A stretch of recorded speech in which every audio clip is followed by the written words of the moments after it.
The NBA championship began with 2 games in the Boston Garden. The Celtics and Dave Cowens handled the Phoenix Suns with such ease that many experts thought the series would end in 4 games.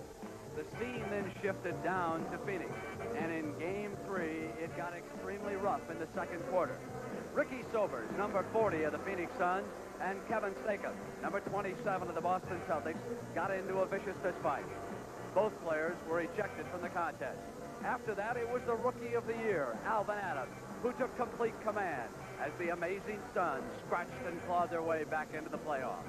Then it was Game 4 on Wednesday night. Garfield Hurd, with an amazing second effort, put the Suns up by 2. He missed, went back up for the tap, and got it in. Then the Suns had an opportunity to salt it away. Keith Erickson with a miss. Celtics pull it down with 12 seconds to play. They don't want the timeout. They want to set up as quickly as possible. The play is already called. But the Suns have taken away the pass to Dave Cowens. The secondary man is JoJo White. Sobers with a good defensive play. And suddenly, the series is tied. And I think you can hear in the background the noise emanating from the Boston Garden, where the scene has shifted for Game 5 of this NBA championship. Hondo John Havlicek has just been introduced. He will start for the first time in the championship series. He will be at 1 forward along with Silas, Cowens, and of course the 2 guards. And good evening, everybody. I'm Brent Musburger along with Rick Barry. So nice that you can come along and watch this game. And judging from the ratings, an awful lot of you are starting to enjoy this championship series, and we couldn't be happier here at CBS.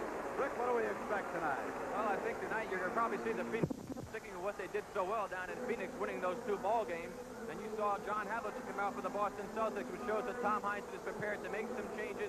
He wants to try to get the ball down deep inside of Dave Cowens and generate more offense for the Boston Celtics big man.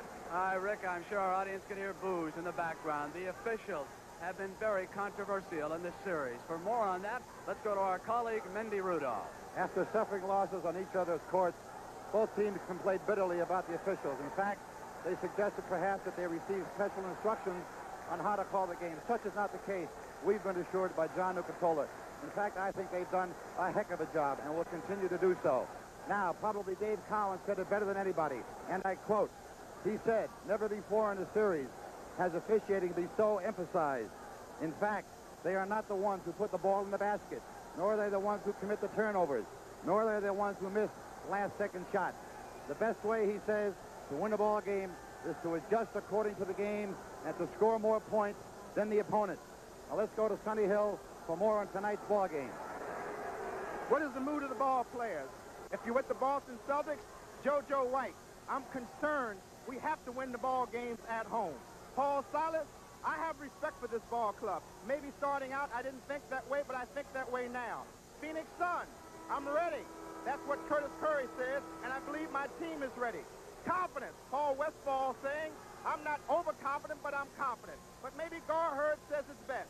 When he told me, he said, "Sonny, I told you early in the series that we could do it, and I still feel we can do it."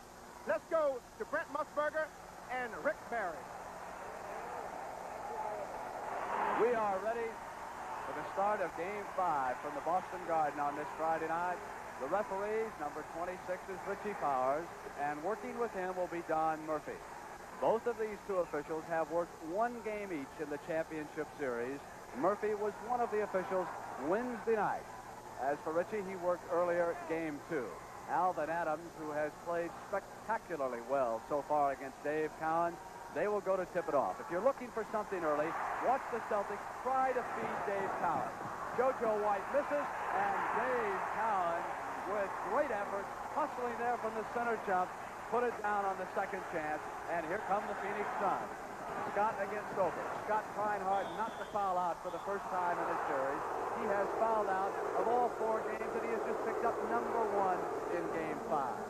Well, Charlie Scott this time did not get as upset on some of the previous calls that he had. He picked up the foul as with a double team by Cowens and Scott on the jump shot by Sobers. The rookie from Las Vegas, Nevada, at the free throw line. Grew up in New York. Attended DeWitt Clinton High School, but did not play any basketball there.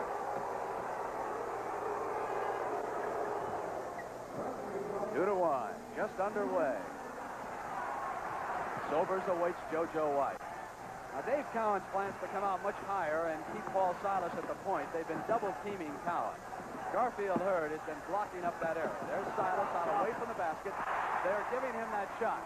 And if he continues to hit it, there will have to be a defensive change on the part of the Suns. They have been begging Paul Silas to put it up in this series.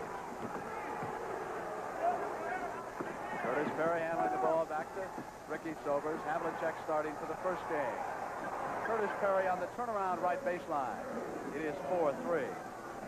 You can tell that the Suns' confidence has been growing with each game. Their shooting percentage from 38 to 39 to 44 to 47 over the 4-game span. Silas with his second option when Garfield Hurd backs off. He can drive to the hoop, as he did right there. It's 6-3 Celtics. And it'll cause a lot of problems for the Phoenix Sun defense if Paul Silas becomes more offensive-minded. Cowens got a hand on the ball, and here come the Celtics. White in control.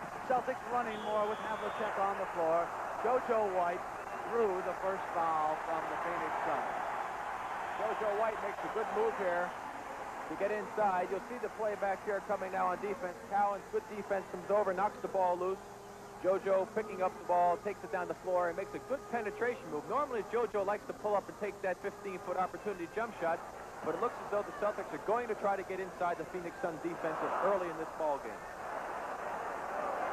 Perhaps the most consistent shooting guard in this series has been JoJo White. Paul Westphal came on, played spectacularly in Game 4 in Phoenix. It's 7-3, Celtics lead. One team foul apiece against Phoenix and Boston. The NBA championship tied 2 games apiece. Curtis Perry turns around on Silas. Shot was high. Garfield Hurd could not save it out of bounds, and here come the Celtics. And Rick Barry, you can tell right away that the Celtics are moving much quicker with number 17, John Havlicek, in their starting lineup. No question about it, Brett. John Havlicek gives them added movement out on the floor. He's a good, smart ball player who knows what to do in the right situation. And there's Hondo shooting. He had a poor shooting 2 games down in Phoenix, and after that shot, John McLeod has gone to a timeout. And listen to the crowd in the Boston Garden. They watched that crowd from Phoenix on back-to-back games. For the first time that I've been in the Garden this year, the fans are alive. There's passion in the air. We're in for an evening. Back in the Boston Garden, just underway. Game 5 of the NBA championship. 10 minutes and 3 seconds to go in the first quarter. 9-3. Boston leads Phoenix. John Havlicek starting for the first time, and pressure. Curtis Perry helps out. Havlicek will take him. Here's the rookie, Sobers, against the former Sun, Charlie Scott. JoJo White out of Kansas up against Paul Westphal, ex-Celtic.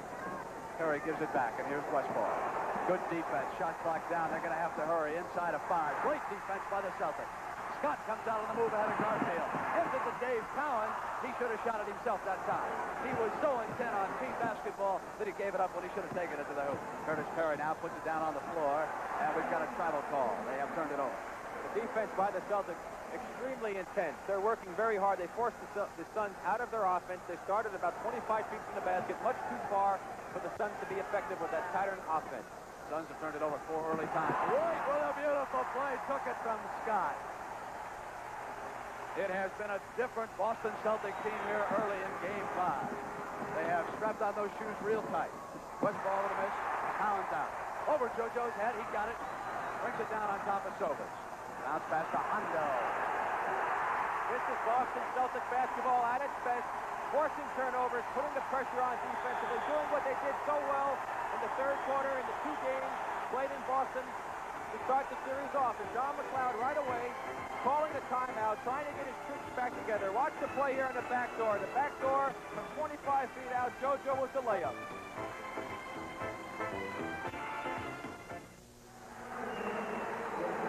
Tomorrow afternoon on CBS, the Belmont Stakes. Can Bull Forbes win 2 legs of the Triple Crown? Don't forget Jimmy the Greek's tip. Mackenzie Bridge, Mindy Rudolph. Get all over that horse. I've got it. It's not Majestic Tunnel, right? No, it was Mackenzie Bridge. 10-1, I saw. Sobers brings it up on Scott. 13-3. Celtics on an early tear. Garfield Hurd stepped on the out-of-bounds line. Don Murphy with a lot of help from the crowd here in the Boston Garden. Once again, a great pressure by the Celtic defense, something that has not been present in the last 2 basketball games. Watch Silas staying out of way, trying to position Cowens, who was open momentarily. Silas again, 2 for 2 outside. That will drastically alter John McLeod's thinking. 15-3.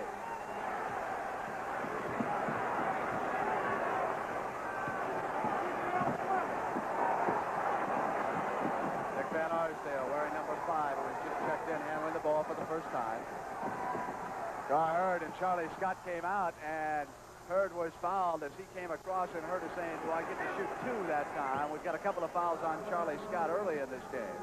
But he was not in the act of shooting. They will take it out on the side, not yet in the penalty. Richard Powers defending Grant was a pass-off. Therefore, it's a out-of-bounds play. Phoenix inbound. Perry with a miss, and here come the Celtics again. Reminiscent of the 3rd quarter in Game 2. Hondo gives it up, and finally it wheels back to Scott. Outside, Charlie Scott with a miss. He was 8 of 30 in the 2 games down in Phoenix. That is not a good shot to take. The Boston Celtics don't like that type of shot. You can get that shot anytime. Adams outside. Good touch out there. Nice to see Alvin Adams and Dave Cowens on the cover of Sports Illustrated this morning. Hondo puts it down.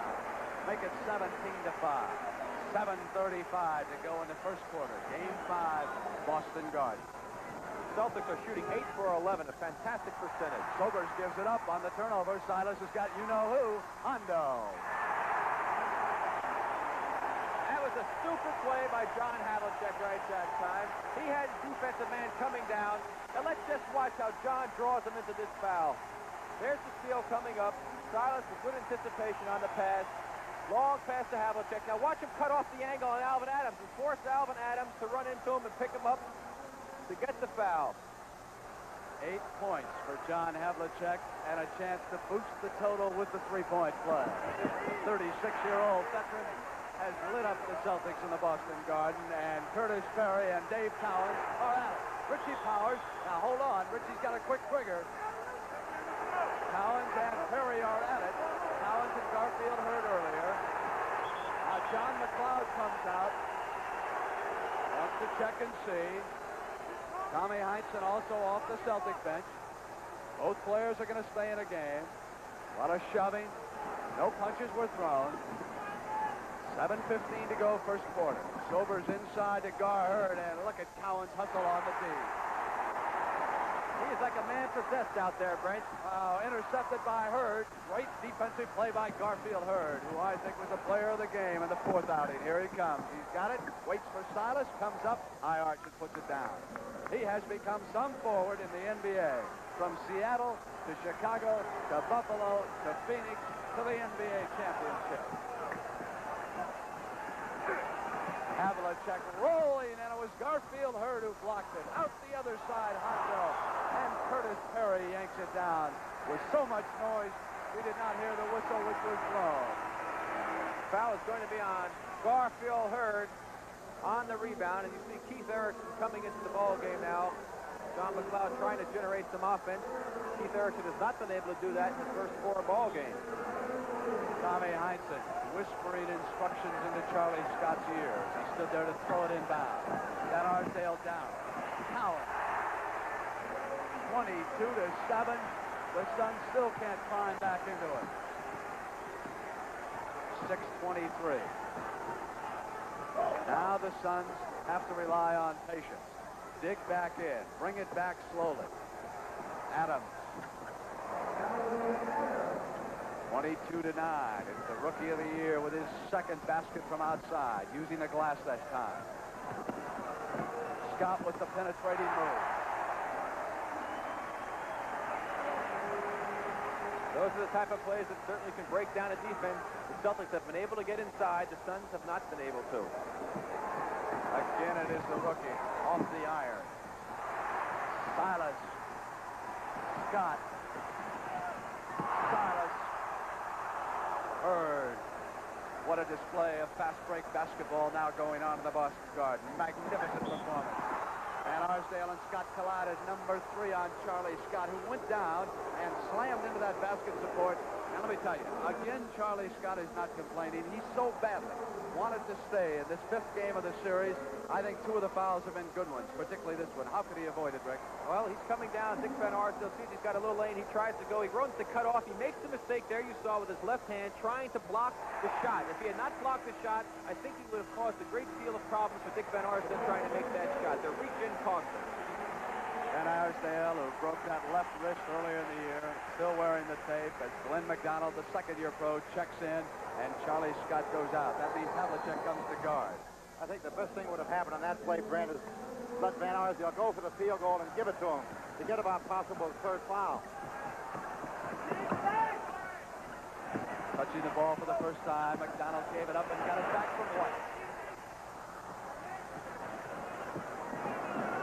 Garfield Hurd obviously not losing his cool, working hard on both boards. Erickson outside over Cowens, just kind of threw one up. Would have been better served to try and work it in. Here comes JoJo White.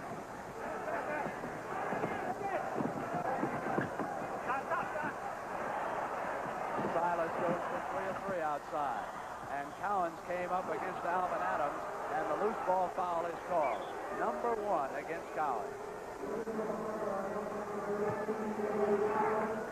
Dave, that time getting called for his over-aggressiveness on the offensive board.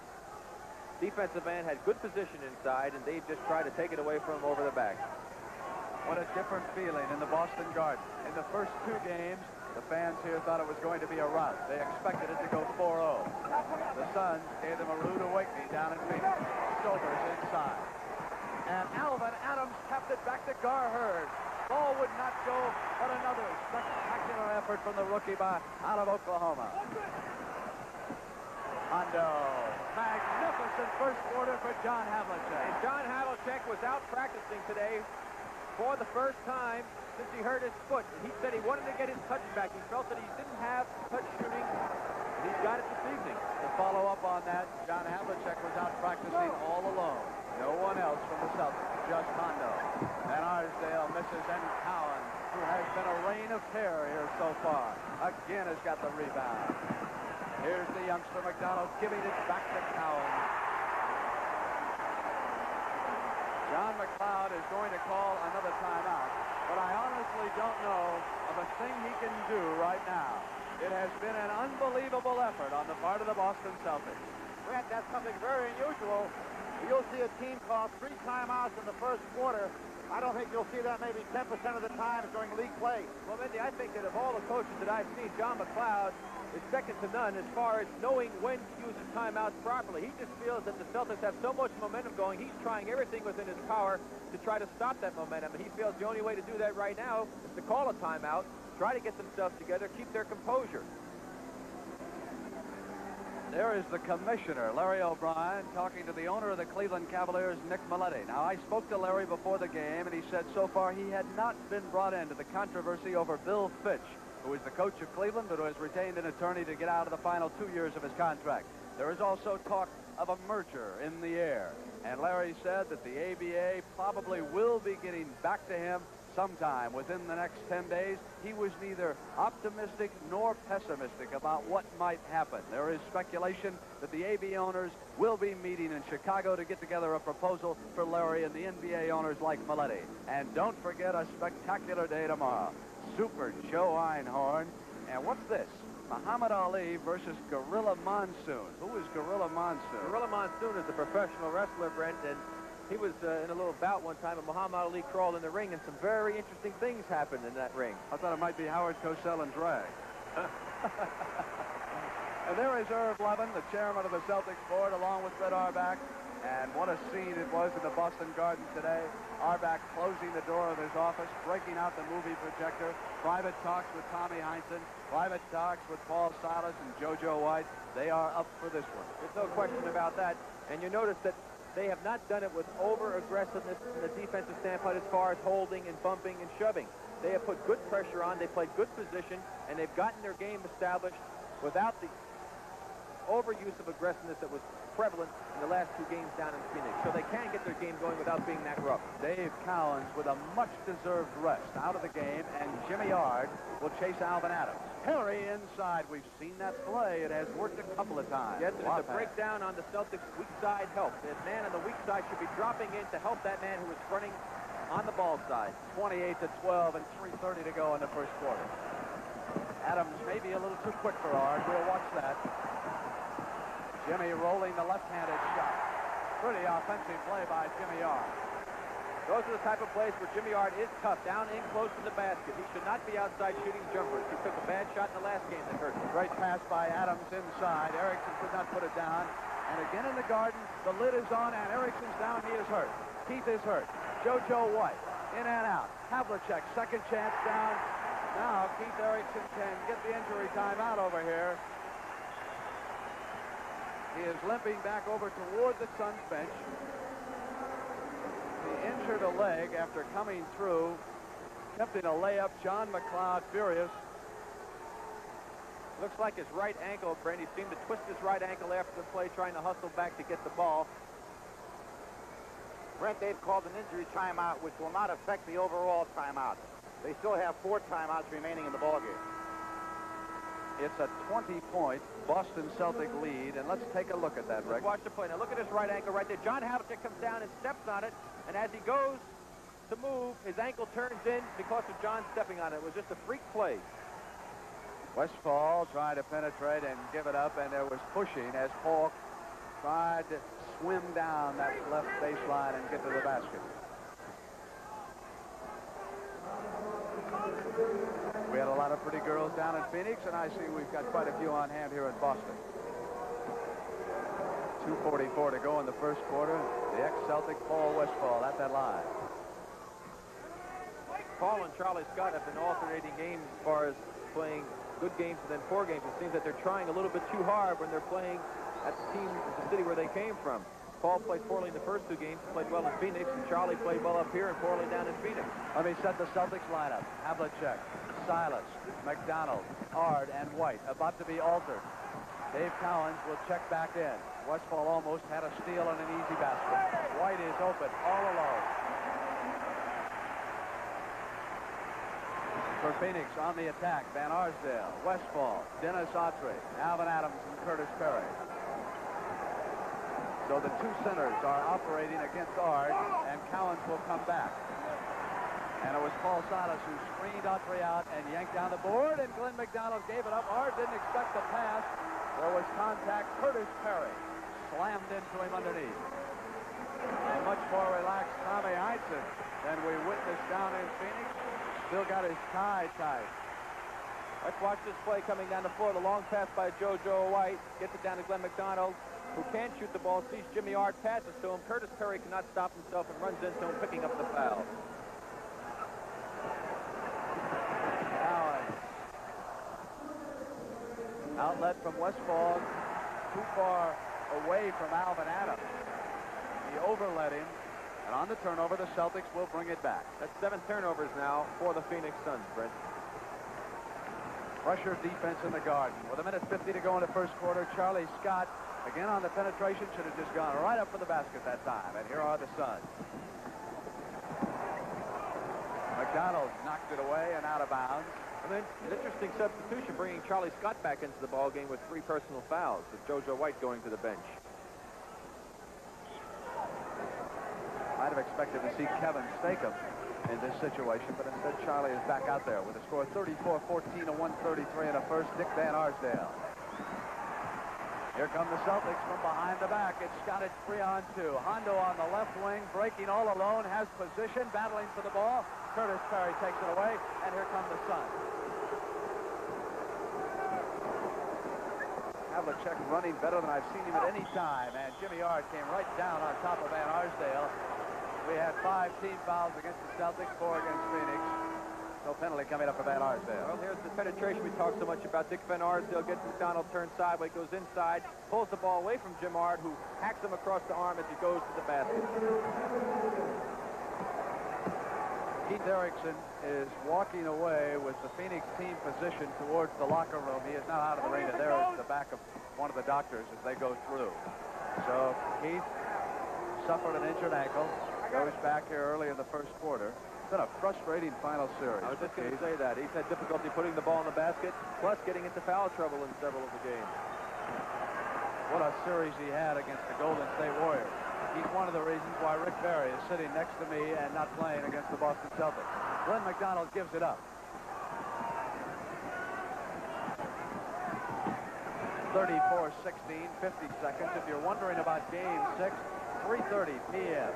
Eastern Time on CBS, right after the soccer showdown between the Cosmos and the Rowdies, and Westphal, no, offense. Great defensive position that time. Picking up the charge on Paul Westphal. And Arsdale out. Sobers and Westphal at guard for Phoenix. Autry and Adams, both centers on the floor for Phoenix, and both centers for Boston. Ard and Cowens. Steve Kaversky, 33 on the floor. Curtis Perry, who has come back after a short rest and has shown some aggression on that defensive board. Sobers directs the play verbally. Sobers wants it. They're trying to take advantage of Charlie Scott, who has the 3 fouls, and Charlie backed off, and he had the shot to the basket. Ard is open. At the buzzer. Jimmy Ard climaxes the highest scoring quarter of this series. In the third quarter of Game 2, the Boston Celtics exploded for 34 points. But here in the first quarter, with something to prove in Game 5, they get 36 and lead it. This is WGBH-TV, Channel 2 in Boston, and I'm Sam Tyler. We're just going to take 3 minutes between the first and second periods to ask you to call 492-1111 during... To recap that first quarter briefly, Brent and Rick, of course, Boston established their running game, controlled both boards, shut off the driving lanes of Phoenix, and were able to penetrate to the basket. Therefore, the score, 36-18. And right away, Cowens is hustling in the backcourt as we start the second quarter. Pressure from the Celtics, who lead it 36-18. Phoenix on the attack. Gar, Hurd, Perry, Autry, Sobers, and Westphal. Adams on the bench. Sobers left alone. To show you just how effective the Boston Celtics defense was in that first quarter, Phoenix Suns never scored back-to-back field goals. White.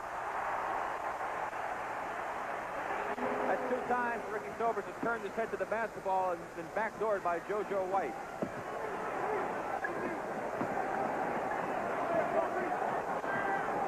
All alone, Westphal with a miss. And the Celtics bring it back quickly.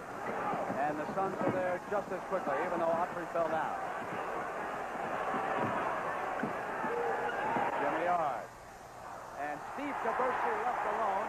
They did not seal off the left side of the glass. Kaversky came flying across for an easy second chance hoop. Scott did not want the 4th foul. He let Sobers go. Phoenix turned it over anyway. Let's watch Steve Kaversky. And here's the jump shot. Watch Kaversky come down the middle. Nobody's screening him off. Here he comes. Wide open lane. Ball bounces right to him. Easy layup. Phil Lumpkin will check in for John McLeod's Phoenix Suns.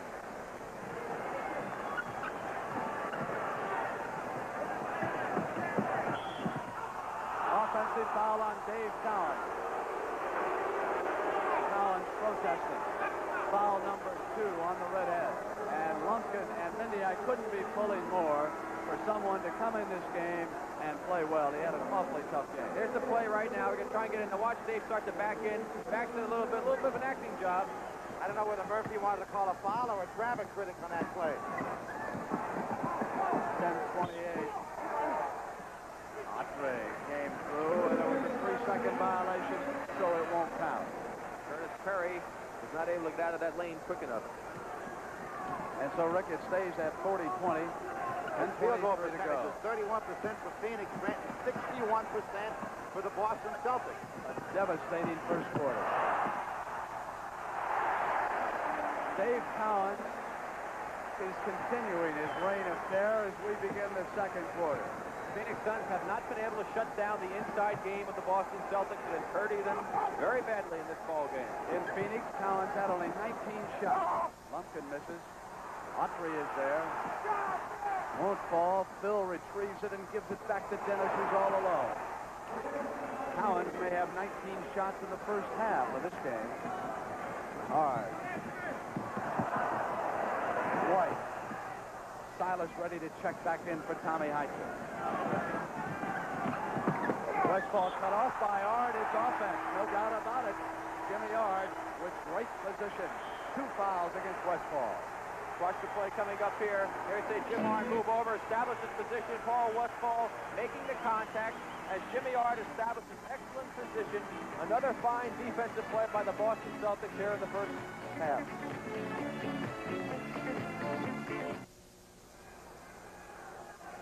Milwaukee was the victim in 1974. All told, there are 12 of those championship banners up there. And before the game, Al Bianchi, the assistant coach at Phoenix, walked in, looked around, and pointed and said, "Boys, you see those flags? I helped put some of them there." Al Bianchi was a losing guard several times for Boston as JoJo White with a miss, and Curtis Perry yanks it down. Now, Rick, tell me what Phoenix must do to get back in this basketball game. They're down by 10 hoops. They've got to shut off the middle, make it a little more difficult for the Boston Celtics to score an easy basket, and try to execute their offense. Get inside just like that. Just like you told them, Rick Barry, with 8:55 to go, it's 42-24. And that is the first back-to-back hoop for Phoenix so far in this game.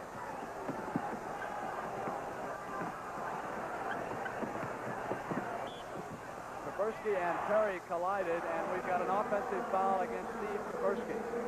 I have been impressed with the way Curtis Perry has hit the glass and has also drawn some fouls and has scored on lob passes. Tommy Heinsohn has seen enough. He's going to put the leader back in. Hondo Havlicek. Hurd, pull up, high arch. Pretty shot. 42-26. I didn't give Hurd enough credit the other night in Phoenix. Spectacular game. He truly is becoming one of the all-stars in this league. Curtis Perry was there intimidating on defense. Adams gives it up to Lumpkin. Quick pass to Westphal. Great control by Paul Westphal. On a pass from Lumpkin, it's 42-28. Hold on. That's 8 straight points for the Phoenix Suns, Brent.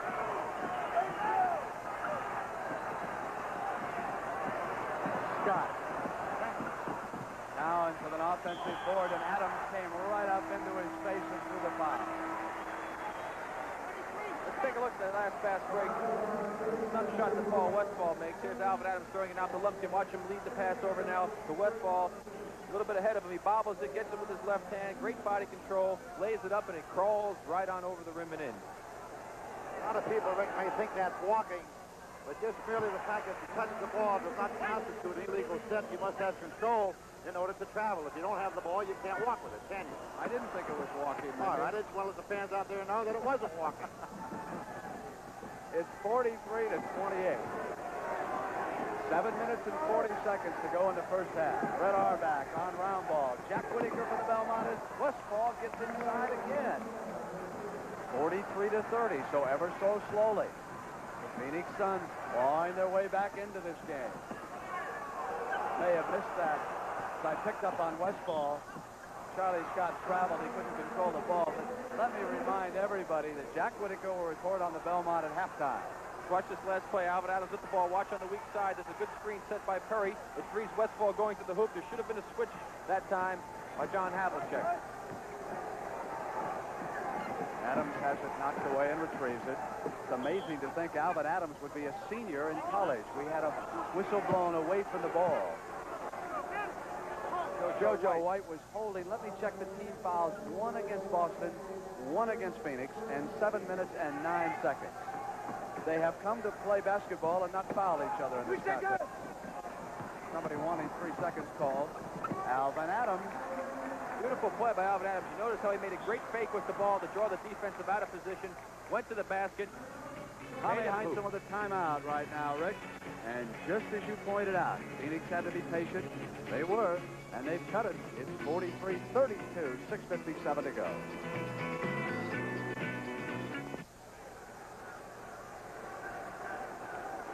Grant, we've got 2 rookies playing on this championship team, one of which, of course, was Ricky Sobers, and the other, the Rookie of the Year, Alvin Adams. In 1957, there was also 2 rookies on a championship team.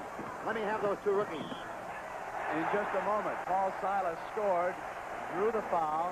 He will come to the free throw line with a chance for the three-point play. What I'm doing here, folks, is trying to grab a few seconds so I can think. In 57 were the Celtics involved. And one of those 2 rookies was the Rookie of the Year. How about Havlicek? Was he a rookie in 57? I give up. The 2 rookies were Heinsohn and Bill Russell. Oh, of course. And the Rookie of the Year was not Russell. It was Heinsohn. Right. Here's Westphal giving it to Curtis Perry. 46-32. There's our rookie. Mendy was just talking about him. 46-34. It's a 12-point lead. Celtics were up by 20. A 36-point explosion in the first quarter if you just joined us. Scott left baseline, and Garfield Hurd was there on the defense. Westphal back down. Suns are coming back in a hurry as Curtis Perry came up, and that's 4 fouls on Charlie Scott. Well, the gamble by Tommy Heinsohn has not paid off, Brent. Put Charlie back in the ball game, trying to get his starting lineup in. Here's Westphal going to pass off to Perry. You'll see him come into the picture. Charlie Scott moving over, definitely moving on the play. No question about that foul. Why did Scott try to avoid the foul on that particular play? Now, he did the same thing against Van Arsdale and committed a foul where he maybe should have given him the field goal. And here we have the same play again. I think there were 2 fouls he committed that he certainly could have avoided. Well, without any question, but he's a very emotional young fellow, and he's trying to work hard. And Tom Heinsohn is talking to him on the bench right now, trying to get him to calm down. Give it up, and here come the Suns. Garfield Hurd. And it is 46-39. Celtics back quickly. Stakem working with White. Stakem gives it up and out of bounds. And here come the Suns, and Heinsohn wants a timeout. And as the Celtics go over to talk to Tommy Heinsohn, let me make a point about Charlie Scott and Heinsohn. You saw him talking to him. Down in Phoenix, Tommy was up screaming and agreeing with him. Tonight, he's trying to calm him down. It's a different Tommy Heinsohn in the Boston Garden. I think I said the biggest lead was 20 points. Actually, Boston led John McLeod and Al Bianchi's Phoenix Suns by 22 points. And in 4 minutes and 19 seconds, they have whittled that to 7. Yes, and they've done it with the fast break. They've gotten easy opportunities, making the steals, good defense, playing Boston style of play. Celtics trying to slow them down with some pressure in the backcourt. Lumpkin goes down. Phoenix bench screaming there was a foul. Lob pass intended for Garfield Hurd and John Havlicek pushing over there. They're screaming for a foul from the Phoenix bench because Dave Cowens thought he ran right over Lumpkin. In the last 3:45, Phoenix has outscored Boston 19-4.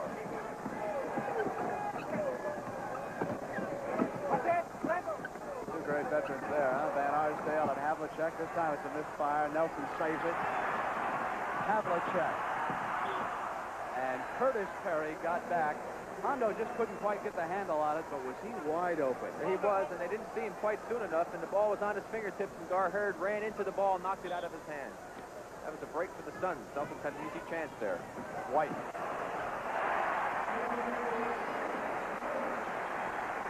I would say, Rick, that JoJo White does most of the scoring from the left side of the court as opposed to the right side. He loves that position on the other side, away from his right shooting arm.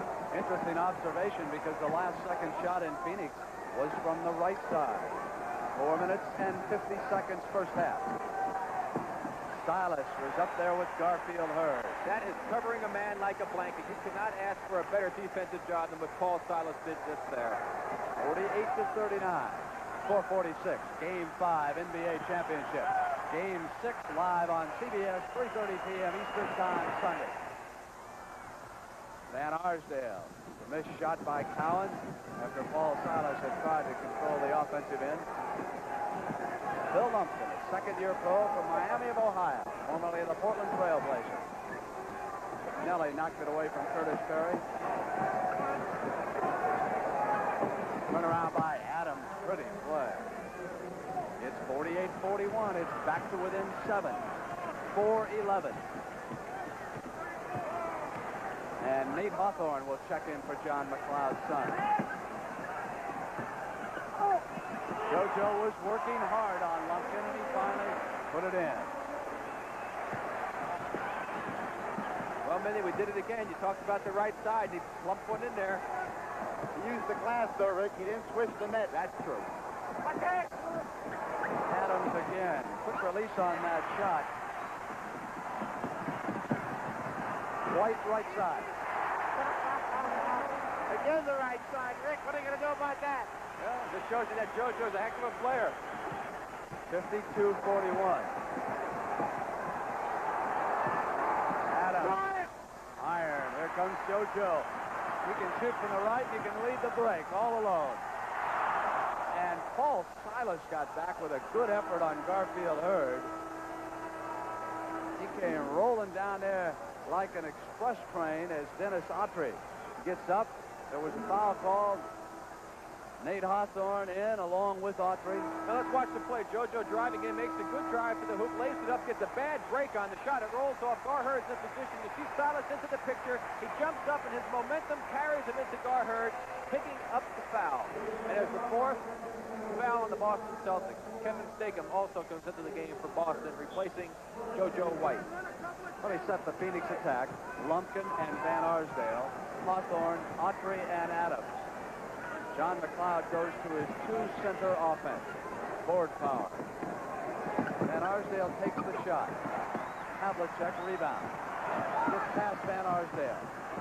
Comes in between Autry and Adams and crashes into that basket support as he went down, striking it with his shoulder.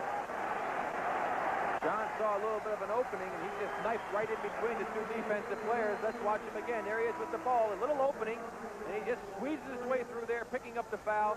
Took a pretty good fall on the ground, but he just did manage to avoid the support, Brent.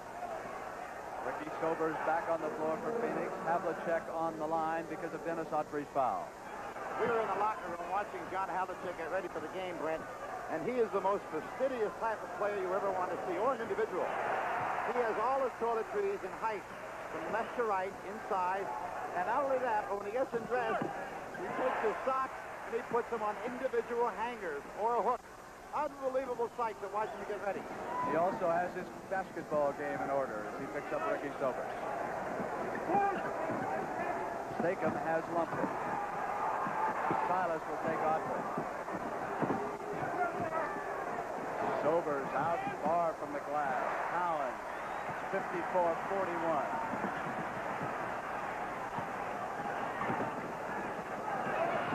Nelson. And Adams got a hand on it, and here come the Suns. Cowens was battling, and it's a backcourt foul as he came back out to get it. That is going to be the third foul. And it was committed in the backcourt. I believe they called a foul on Silas, Brent, And not Cowens, because I see two over there. Take a look at that. Well, it was actually Paul Silas got the first foul reaching in, and Dave came over and made contact. But the foul, I believe, was called on Paul Silas, his second. Heinsohn checking with the scorer's table, too, just to make sure. But the two went up, and that would be official. It is on Paul Silas and not Cowens in the backcourt. I think there could have been a foul call maybe earlier. When the Celtics had the ball, I think both officials were blocked out and didn't see one of the Celtics get fouled, therefore causing the turnover and the backcourt foul. Don Nelson looked like somebody grabbed him as he went through on the arm, and he threw the ball right into the hands of the Phoenix Suns. It's an 11-point Celtic lead. 2 minutes and 18 seconds to go until halftime. Red Auerbach, Jack Whitaker on the Belmont. Halftime, Sonny Hill with highlights. Dave Cowens taking away on Adams. Not only got the field goal, but drew the foul on the rookie. That is Adams' third foul, the fourth team foul, and Garfield Hurd will come into this basketball game. Autry, remember, is already on the floor. There's Dave Cowens down low with Alvin Adams. He gets the ball reversed. He gives a good fake, gets Alvin Adams in the air, hits him on the hand, and Alvin Adams violated one of the primary rules in defensive basketball. Do not leave your feet. 14-point Boston Celtic lead. Phoenix had whittled it to 7. Then the Celtics got 7 more on the lead in.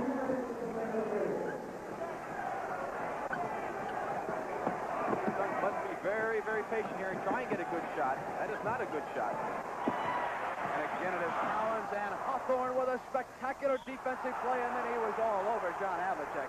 He was frustrated on the miss. That's a mistake that a young basketball player will make, like Nate Hawthorne. Tremendous play you'll see again. Rick Barry, tell us about it. Yes, there we go. Here's the shot coming off. Cowens with the ball, makes the pass. A super interception by Hawthorne. He rushes himself and takes the shot. And in his anxiety to go get it back, he knew he missed it. He just climbs right up John Havlicek's back as if he were a ladder. And he's done that in several playoff games. He's got great jumping ability. He just gets carried away with his emotion trying to go to those offensive boards. Havlicek made absolutely sure that he drew that foul. He crumpled up down there. Phoenix Suns, of course, in trouble right now with their two top scorers in the series so far, Westphal and Alvin Adams, sitting on the bench, both in foul trouble. And the Suns trailing 59-43 with 1:35 to go in the first half of Game 5. Sobers forcing some shots from the outside. The Suns have gone away from their patient pattern of style, getting some easy layups. Cowens throws one up, and Autry and Silas were battling underneath. It's going to be the third foul, I believe, on Paul Silas. Picking up a foul as he crashes into the boards. And you have to give the Celtics credit now, because what they've done is reverse this trend that was taking place. The Phoenix Suns chopping that lead down to 7 points in 22 in 4 minutes. In the last 4 minutes, they built it back up to 16. Havlicek drying off, uses a couple of seconds to exchange conversation and thoughts with Tommy Heinsohn and John Killalay. Autry Went with that blue-vested suit that John McClure is wearing over there, looking so handsome. You would never guess he's a basketball coach. If you met him on the street, you think he was a business executive or possibly an attorney. Very good-looking, sharp suit. 59-45, 117. Cowens. Autry was out there. Good defense. Dennis with control. That's where they like to see Dave Cowens, I'm sure, rather than underneath the basket. He's caused a lot more problems underneath. Inside of a minute left in the first half, Boston Garden. Battle for the loose ball. JoJo White with control. Last 40 seconds in the first half coming up. Silas calling the play because he picked up the signal from Tommy Heinsohn. Got to hurry with the shot clock. A backdoor. Nelly was crashing to the floor. Pain on his face as he went down. John Nelson once again with a good fake. Let's take a look at this play again. You watch him get the ball inside. He'll turn, give a good fake with the ball, gets his man off his feet. Hawthorne drives in as he goes in. Gets hit down low and takes a pretty good shot. When he hits that floor, he hit it with his right elbow, his back, and his head also crashed down as he went to the floor. I must say that I do not think it a coincidence that the commissioner, Larry O'Brien, is in attendance tonight, and both coaches have stopped their complaining. The referees are going unnoticed in this game, and the ball players are playing basketball. Larry walked away toward the locker room, and I have a hunch something was said. Well, John McLeod, I think, said it well after the last ball game. Of course, he just got finished winning his second playoff game and evening the series. But he said, I complained in the first 2 ball games. Heinsohn has done it in the last 2. Why don't we just be quiet and give the game back to the players? And that's exactly what has happened. It's been a fine basketball game to this point. With the Celtics having 2 good surges, the Phoenix has won, and that's been the difference right now. Rick, I've always said that no one pays to watch a coach nor a referee. They come in to see the ball players play. That's what I try to tell the officials, too. We don't listen sometimes, right? Why don't they listen to you? I don't know. 25 seconds first half. Glenn Butzberger along with Rick Barry and Mindy Rudolph from the Boston Garden. This is Game 5 of the NBA Championship. Game 6 Sunday.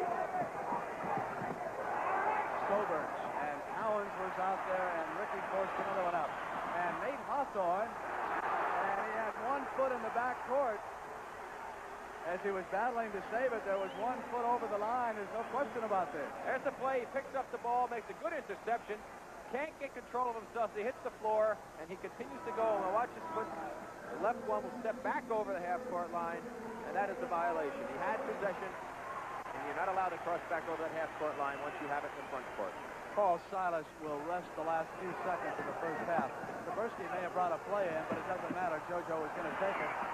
I am impressed with Nate Hawthorne. He showed some skills here. That shot, of course, not good. The buzzer had gone off beforehand. So in the Boston Garden, the Celtics get 36 in the first quarter. Then their 22-point lead is cut to 7. But now they open it up again. It's 61-45 at the half. This is WGBH-TV, Channel 2 in Boston, and I'm Sam Tyler. Don't go away. Dave Cowens and M.L. Carr are here in our studios. They'll be talking with you in just a minute. But before they do, please call 492-1111. 61-45. If you take a look at the halftime statistics, the Celtics shot over 60% in the first quarter, didn't they, Rick? Yes, they were shooting around 61% in that first quarter, and that was the run that, of course, gave them that 22-point lead. Then the Phoenix Suns came back and battled in contention, cutting it down to 7, and you have to give credit, of course, to the Celtics. They came back and pushed it back to 9 again. Of course, the Suns had two of their top scorers on the bench, Adams and Westphal. There you see the scoring right there with Adams and Perry leading the scoring for the Phoenix Suns. And, of course, the man who started his first playoff game in a long time, John Havlicek, with 17 points. And he certainly helped to ignite them. But you have to give credit to all of them. All of the Celtics played exceptionally good basketball in that first quarter. Anybody that came in the ball game was doing the job. They really come out smoking that first quarter, didn't they, fellas? Havlicek now 11 points behind Wilt Chamberlain for third spot on the all-time playoff scoring list.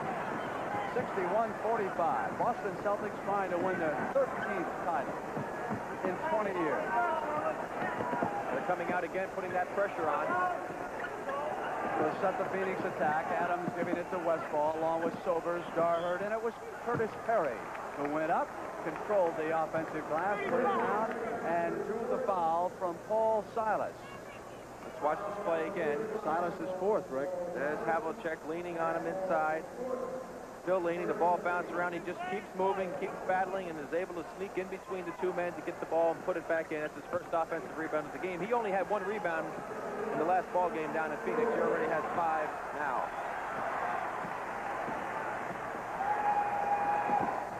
Second half just underway. Scott White, Cowens, Silas, and Havlicek on the attack for the Celtics.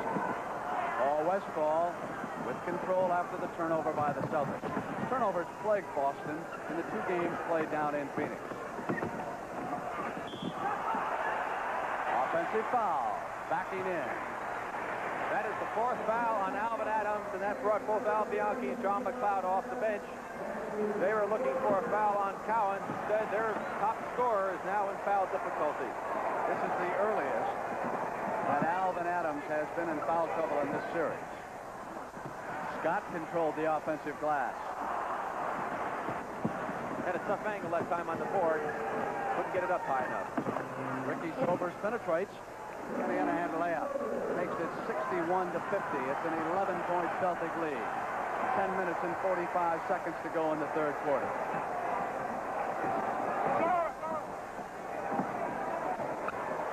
Silence. Well, they're outside, he's been devastating, Rick. Yes, Brett, they're insulting him as they did in the previous 4 games, but he's been popping in that outside jumper now. He's made 3 or 4 from out there. What a difference that makes against the Phoenix defense. Garfield Hurd, who's assigned to Silas, has been sloughing off and taking a driving lane away from Cowens. But if Silas hits outside, it's different. Gar Hurd, on the other hand, has been a top-notch offensive man ever since he came to Phoenix from Buffalo. The Suns turned red hot. He was the final ingredient John McLeod needed.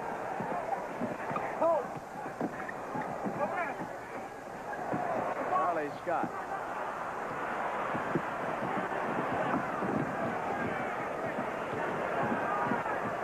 Sobers slowing it down.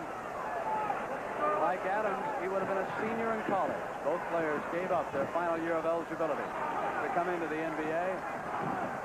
This year's draft will be on Tuesday. JoJo White misses on the layup. It's 63-52. 9:35 to go in the third quarter. Perry turns around.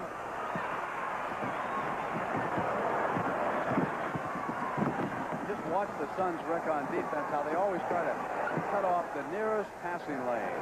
John McLeod teaches it. Zone principle defense. And again, you see Paul Silas left alone outside.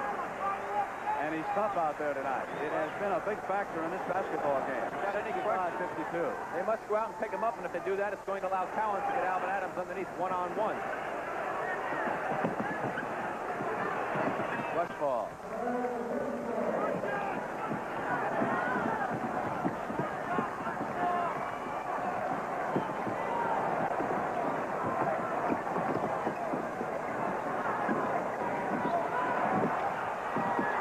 Battle of the boards won by the Suns. They come out with Sobers in control.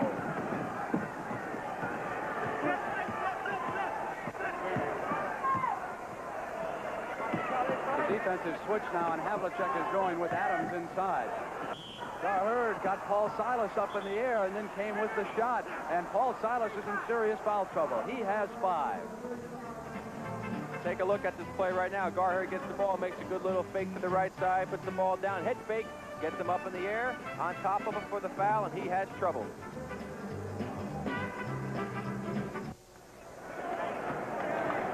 Back in the Boston Garden, and don't forget, tomorrow on CBS, Super Joe Einhorn will try to set a jumping record on his motorcycle, and Muhammad Ali will take on, what's that fella's name, Mindy? Gorilla Monsoon. It sounds like a stormy ape. I mean, does that lay on you anywhere at all? I'll tell you, I'm going to watch the spectacular.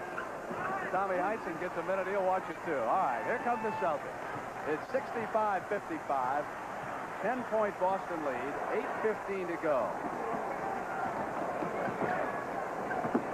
Silas has been the Celtic point producer from the field so far. Jimmy Yard is in on the attack. How about that? Just as long as it goes in, it counts.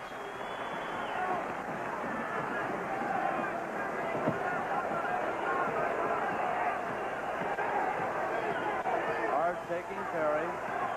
Now he goes back on Adams, and Havlicek will run with Curtis. Curtis rolled in a pretty hook shot that time. Difficult to defensive man if you allow him to get that good position coming across the middle. Rondo, pull-up jump shot.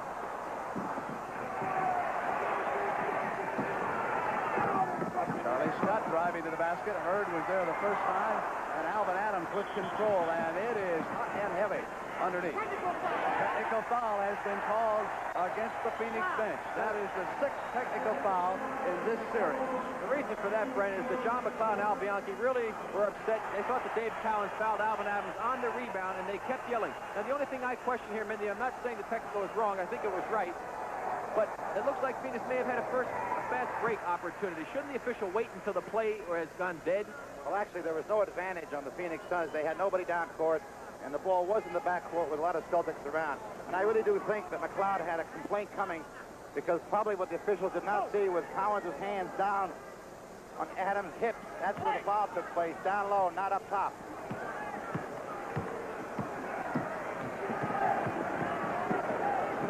Scott tipped the pass from Sobers. Adams. Heinsohn is screaming that he traveled.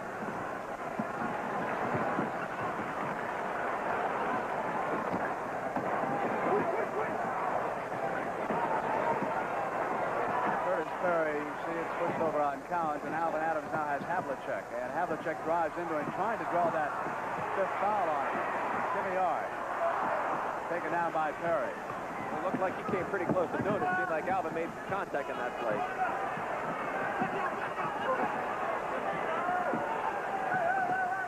Hurd.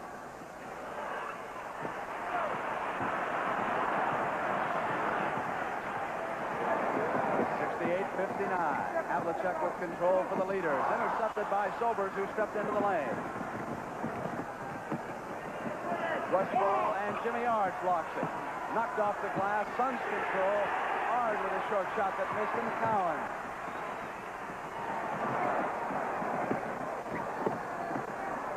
Jimmy Yard 3 of 4 from the field. I think it's 3 of 5 with that air ball. I think the crowd forced him to shoot that ball. They started yelling because he was open, but Jim didn't want it. Sobers. And Nate Hawthorne, who displayed some athletic skills in the first half, will be checking back in. Well, if the Suns turn to spurt, they've knocked off 9 points of that Celtic lead here with 5:42 to go in the third quarter.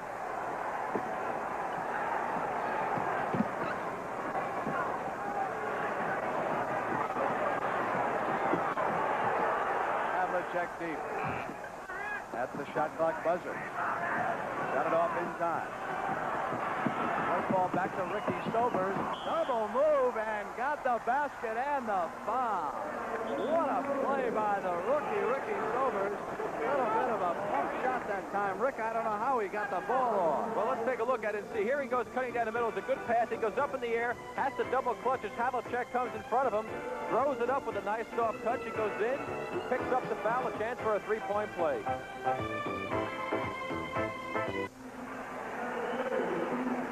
Back in the Boston Garden, 5 minutes and 19 seconds left in the third quarter. It is 68-63. Phoenix has clawed its way back into that basketball game behind John McLeod and his assistant Al Bianchi. For foul, we have Silas of the Boston Celtics sitting right now with 5. Charlie Scott with 4. Cowens with 2. Adams with 4. Westphal with 3. Sobers closes the lead again by adding that free throw after that beautiful layup. Now it's a 2-field goal game. Fans have been quiet in the Garden. The Celtics could use their support right now. Len McDonald, number 30, with the ball on the floor. Gave it up to Hondo. Cowens inside wanted it, and Alvin Adams was there with the defensive block. That was some great block by Alvin Adams.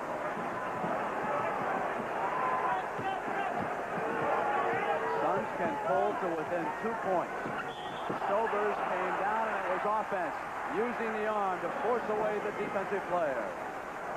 Let's watch Dave Cowens in that last play. You see him get the ball inside. They try to front him, send 2 men at him. He comes along. Adams hangs back, times perfectly, and just a super block by Alvin Adams. Ricky Sobers on the last one had his man beat. He used his arm and he hooked him. It's a good call by the official. 4-point basketball game. Cowens open inside, just couldn't get a handle on it. Whistle blew. Cowens was fouled. Curtis Perry, number 18. One-shot play, he says, and of course, neither team is yet in the penalty, so they'll go out over on the side. He was not shooting. He just couldn't quite get the ball back up in the air quickly enough. Sometimes you just can't find the handle, as you pointed out. I don't know why that happens, but it just does. That's just the first foul of the quarter on Phoenix, contrary to the other 2 games you saw it there, Brent. Not too many fouls this particular ball game.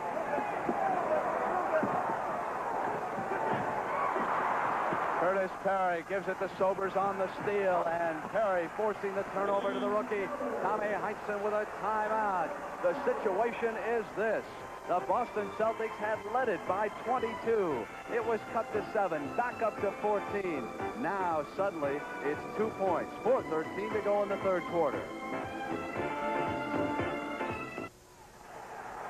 Brent, it's amazing how these games can fluctuate up and down. Boston hasn't scored from the field in 3:48, and Phoenix has outscored them this third quarter 21-7. Ricky Sobers has matched the entire Celtic team. Alvin Adams had control, and he was fouled back there, and that is in the backcourt. And I saw a very small core of Phoenix fans over there behind their bench who were up as the team came out following that timeout, urging this club on. Alvin Adams following that backcourt foul, coming up to the free throw line. It's 68-66. Well, aside from the poor shooting, as you saw, Phoenix now shooting 67% to 19 or so for the Celtics. Celtics bugaboo in the last 2 games down in Phoenix. Turnovers has hurt them in the third quarter. They've turned the ball over 4 times in the early going, and that really hurt them because Phoenix converted them into field goals. We are tied in Boston. 3:58 to go in the third quarter. An amazing turnaround. The first tie in the ball game, Brett. Dick Van Arsdale, Rick has checked in. Paul Westphal will take a rest for John McLeod. See what the Celtics come up with. From the perimeter, they moved it. And Steve Koberski sunk it. The team got that shot because Gar Herb was dropping in the middle to clog it up, and they got the ball to the open man to the jump shot. Good ball movement by the Celtics. Murray wants it. McDonald is fronting him. Shot clock goes down inside of 5. Sobers goes for 9 points. Not this time. Cowens outlet to White, who's breaking. Van Arsdale got back on defense and knocked it out of bounds. No foul, even though the crowd wants it. Let's watch the defense on Cowens. Look at the 3 men of Phoenix right around Dave Cowens. You see Gar Hurd is already dropping in. The ball goes out to Koberski, who's open to the jumper. Quick shot by McDonald off the inbounds pass. Steve Kaversky. Bird to Van Arsdale and Charlie Scott ready to come back into the game. Phoenix trailing it by 2 points. Inside of 3 minutes left, third quarter. Game 5, NBA championship. Curry goes for the tie. Controlled by Gar Hurd. And Alvin Adams. And finally the Celtics have got the ball.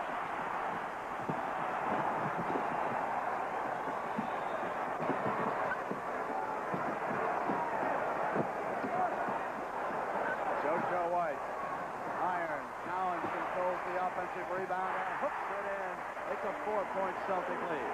Notice something in that last series, Brett. There were 3 Celtics who had open shots and didn't take them. I think they're playing just possibly a little too cautious at this point in the ballgame. Nate Hawthorne ready to check back in for the Suns. Crowd chanting defense.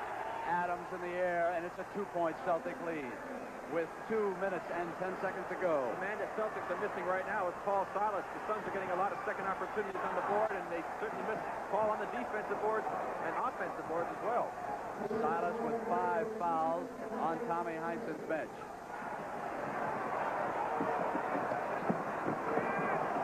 McDonald outside. It's 4 points. It's 74-70, 145. You are watching a team that finished only 2 games above 500 in the regular season, battle for a championship. They are a wild card team, and they are within 2 points of the Boston Celtics in Game 5 in the Boston Garden. One of the most incredible comebacks in all of sport. Wild card, dueling the dynasty for an NBA title. Cross court, Kaversky. Cowens, double team. And Curtis Perry on the turnover as again those Suns clog the inside passing lane. Inside pass off of Sober's hands and out of bounds. Nate Hawthorne and Charlie Scott check in. Hawthorne for Phoenix and Scott for Boston. That was a surprise. We don't see very shortly a zone warning against the Phoenix Suns because they are really clogging up that 16-foot lane and blocking off everything. Let's watch for it and see if it happens. Clock moves inside of a minute, third quarter, Boston Garden. White tries to penetrate and is cut off there. Scott tries to get in, and Van Arsdale's got him, but he bounced off, and Scott had daylight. That was an all-individual move that time by Charlie Scott. 76-72, 4-point Celtic lead.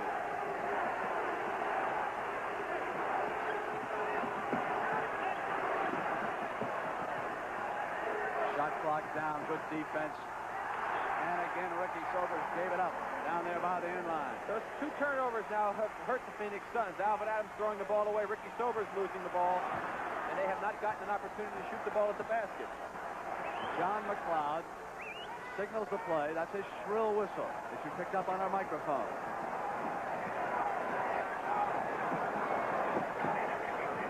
Cowens wants it.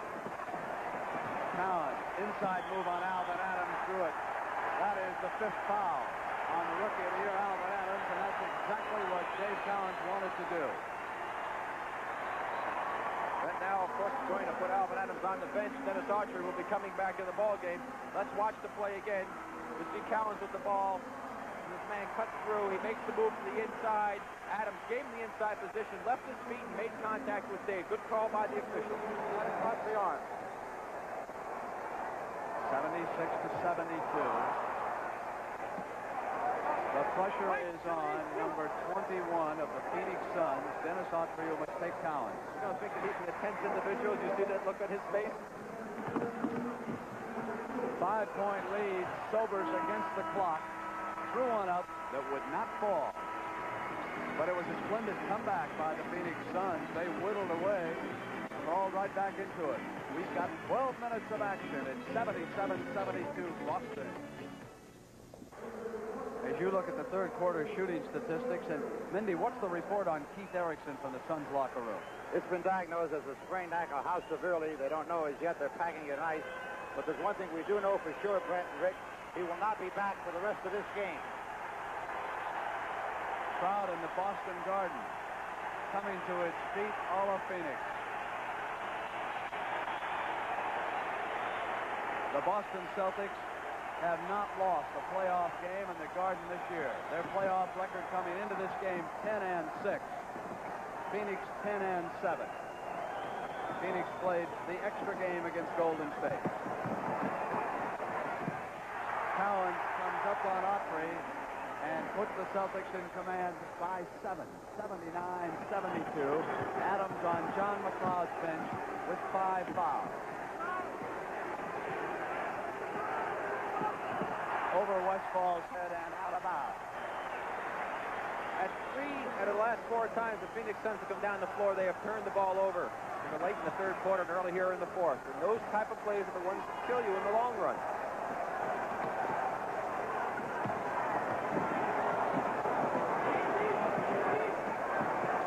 Cowens waiting for someone to break open. Scott finally had to come around him. And there was an offensive foul against David Cowens. Let's watch the replay on this. Now watch Dave Cowens as he hands off, turn into 6 Van Arsdale. Didn't look like he made that much a move that time, Mindy.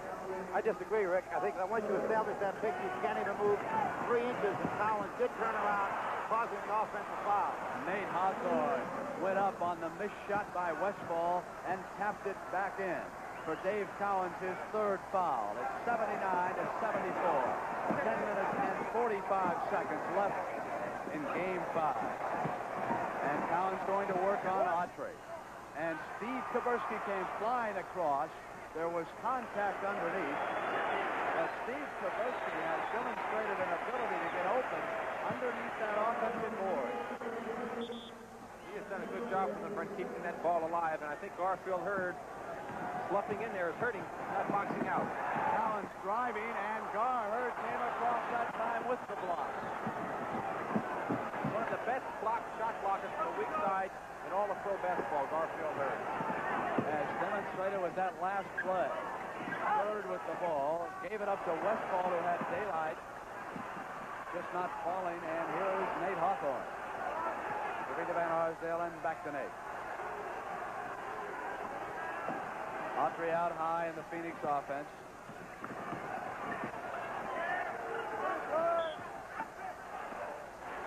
Offensive foul on Nate Hawthorne. The Celtics will have it. He was pushing off.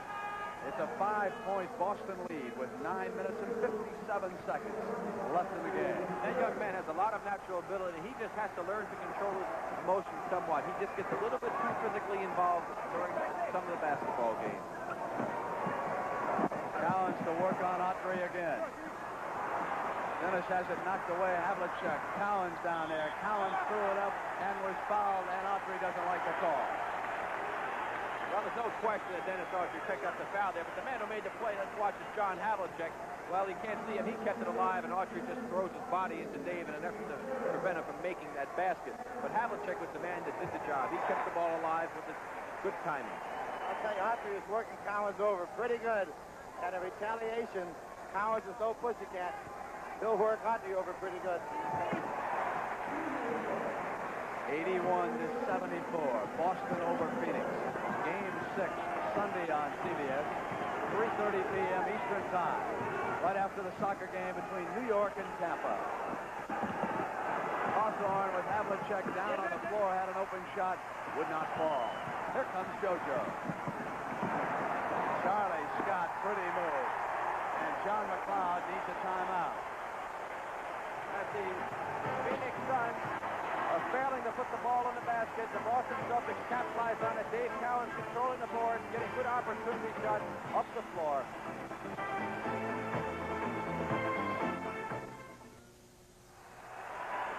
Back in the Boston Garden, Rick. Yes, and the big factor in this ball game, Brent, right now has been Alvin Adams picking up his 5th foul with 5 seconds to go in the third quarter. And since that time, the Phoenix Suns have not been able to generate much offense. 9 minutes and 13 seconds left in the game. Adams still on the bench. I wonder when John McLeod will bring him back. It might depend on the scoreboard. Can't wait too long, Brent. If they fall too far behind, it'll be an impossible task. Westphal. Hawthorne leaps over. Great athletic skills. Curtis Parrish. Autry tapped it back in. It'll count, and there was a foul. Dennis Autry had established excellent inside position. Let's watch this play again. Hawthorne passes to Perry, takes the jumper. Cowens must go out on him. He forces his way inside on JoJo White. There's JoJo with the push off, and Dennis with the tap in. Paul Silas checks back into the game.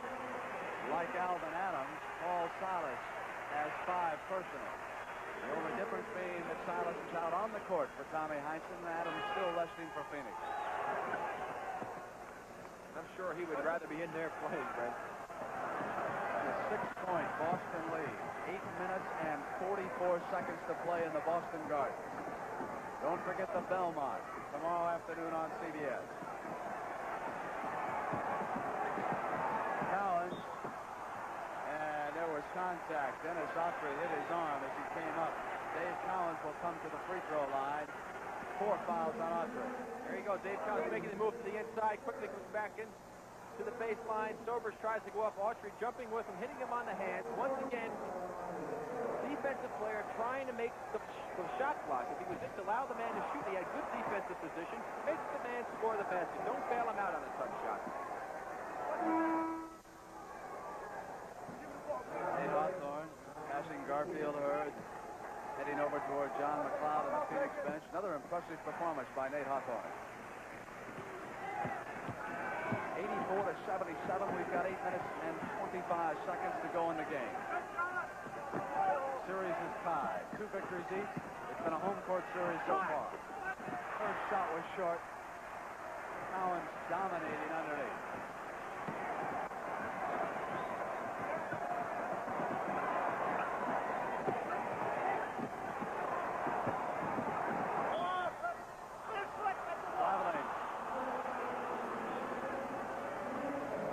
Brent, Havlicek dragged that sore foot, and it looked to me like he couldn't put too much pressure on it.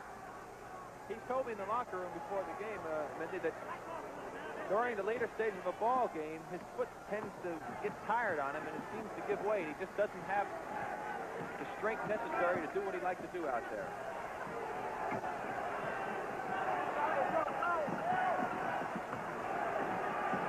Westphal touched to the basket beautifully with that left-handed shot. He is great on that play because he can come up with either hand, as Rick Barry explained in Game 4. So far in the second half, John Havlicek has not scored a point for the Celtics. 7 minutes and 35 seconds, and Alvin Adams will check back in. JoJo White makes it Boston 86, Phoenix 79. This shows you how sometimes things don't go well for you. That's the exact same shot JoJo White took in the game down at Phoenix, only it didn't go down there, and here he made it. Autry went to the floor. Back up. Sobers was open on the other side momentarily. They couldn't get to him. Scott with the steal from Westphal. Scott with a pass off to JoJo White. 3-second violation. That was a good call by Richie Powers. He was standing there and counting the seconds out as Dave Cowens and Paul Silas both failed to get out of the 3-second lane when Charlie Scott made that bounce pass. And what hurt them was the fact that he threw the ball down. It bounced so high in the air, it took JoJo White another second before he could get the ball.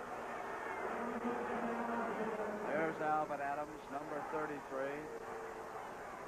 Tommy Heinsohn looking on and arguing with referee Don Murphy about a call. 86-79. Referees Don Murphy and Richie Powers have been in complete control of this game, and the players and the coaches have concentrated on playing it. Inside the Gar Hurd.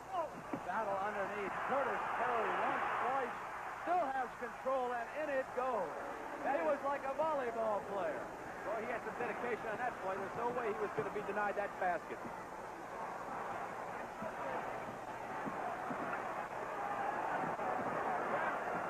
No 3-second call they should have been made on that last play, Brent, because no one had control of the ball. This shot controlled by Phoenix is 86-81. 6 minutes and 10 seconds left in the Boston Garden.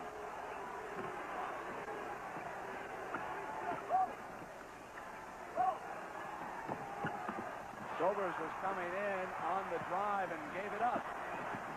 Lost control of the dribble. Scott over to White, who gets inside, and Curtis Perry at the other end. Marcel Herbert, another great block shot. Dave being demonstrated under both of these backboards right now. Here's JoJo. Good ball movement right there by the Boston Celtics, getting up the floor in a 3-on-2 situation, taking advantage of JoJo's excellent shooting ability from the baseline as Paul Silas moved the ball to the open man, and that's the way the game should be played.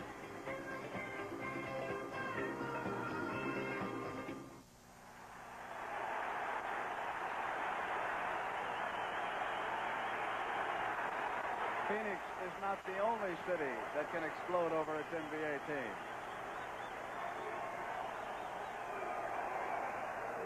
The pause in the action, Brandon, is something that's thrown on the floor, and Joe Prosky, the trainer for the Phoenix Suns, was out wiping it off. Charlie Scott dove in over there on the pass play. There's one fact, that one area that Phoenix Suns have really suffered in here in the later part of the game has been turnovers. Dan Arsdale was trying to pop away from Charlie Scott and was called when he threw that elbow back on him to get some distance. Somebody has thrown a cup on the floor. We'll see Rick see if he can get Murphy's attention to get it off. They don't see it there at midcourt. Here's JoJo White and Cowens. We got 5:21, 88-81. Scott in and out.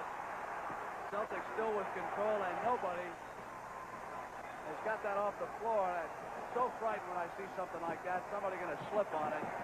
Here is Cowens on a hook shot that went in. 90-81. There it is. Still don't see it. Richie Powers has picked it up, and he's going to get rid of it. Now it's 4:53 to go. Here's Terry over to Alvin Adams. Adams in the air. Put it down. 90-83. That still keeps it well within reach for the Phoenix Suns, and fans should realize that when they do something like that, one of their own ball players make it hurt. That's just a silly thing to do at a sporting event. 4 minutes and 35 seconds. John McLeod is off the Phoenix bench, kneeling down, watching his defense. Al Bianchi standing. These are vital moments right here. Scott on the turnaround, and Perry with control, and here come the Suns. They can pull to within 5. We've got 4:20 to go. Westphal patiently signals the play. Cowens taking Adams. David has played an incredible game. Here's Westphal on JoJo White with the turnaround, and Paul Silas has come back off the bench, playing with those 5 fouls, yanked down the defensive board. Lead can swell to 9 if the Celtics can hit here. Havlicek forced out of the middle into the right side and hit it.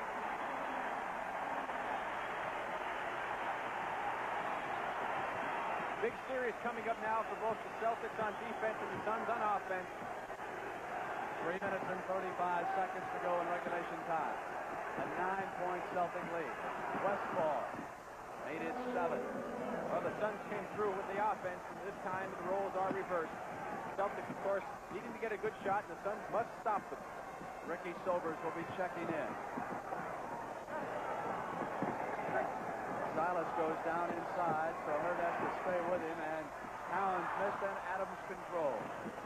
They got a bad break on that bounce that time. Adams almost traveled. Got it off to Westphal.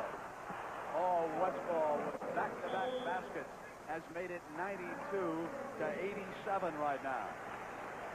Well, the situation now causes a little concern here at Boston Garden as the Suns cut it down to 5 points.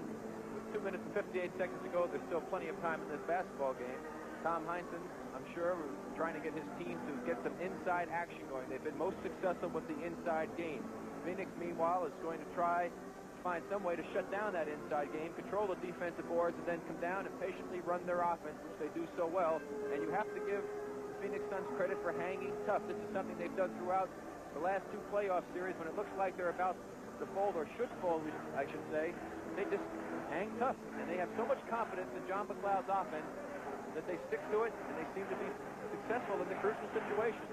Notice the last 2 times down the court ring also that Cowens is not being double-teamed or triple-teamed as he was earlier, and for somehow they picked up some respect for Paul Silas in this particular game.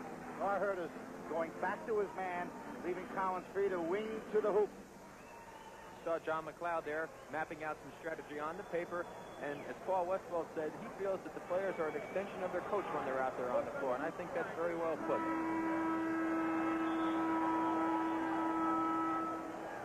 tomorrow on CBS, Super Joe Einhorn live with that dangerous motorcycle jump, and then Muhammad Ali against Gorilla Monsoon, a wrestler. That's tomorrow at 4:30 p.m. Eastern Time on CBS, and the Belmont at 5 p.m. Of course, the big thing the Celtics have going for them also is that they have so much experience on this ball club.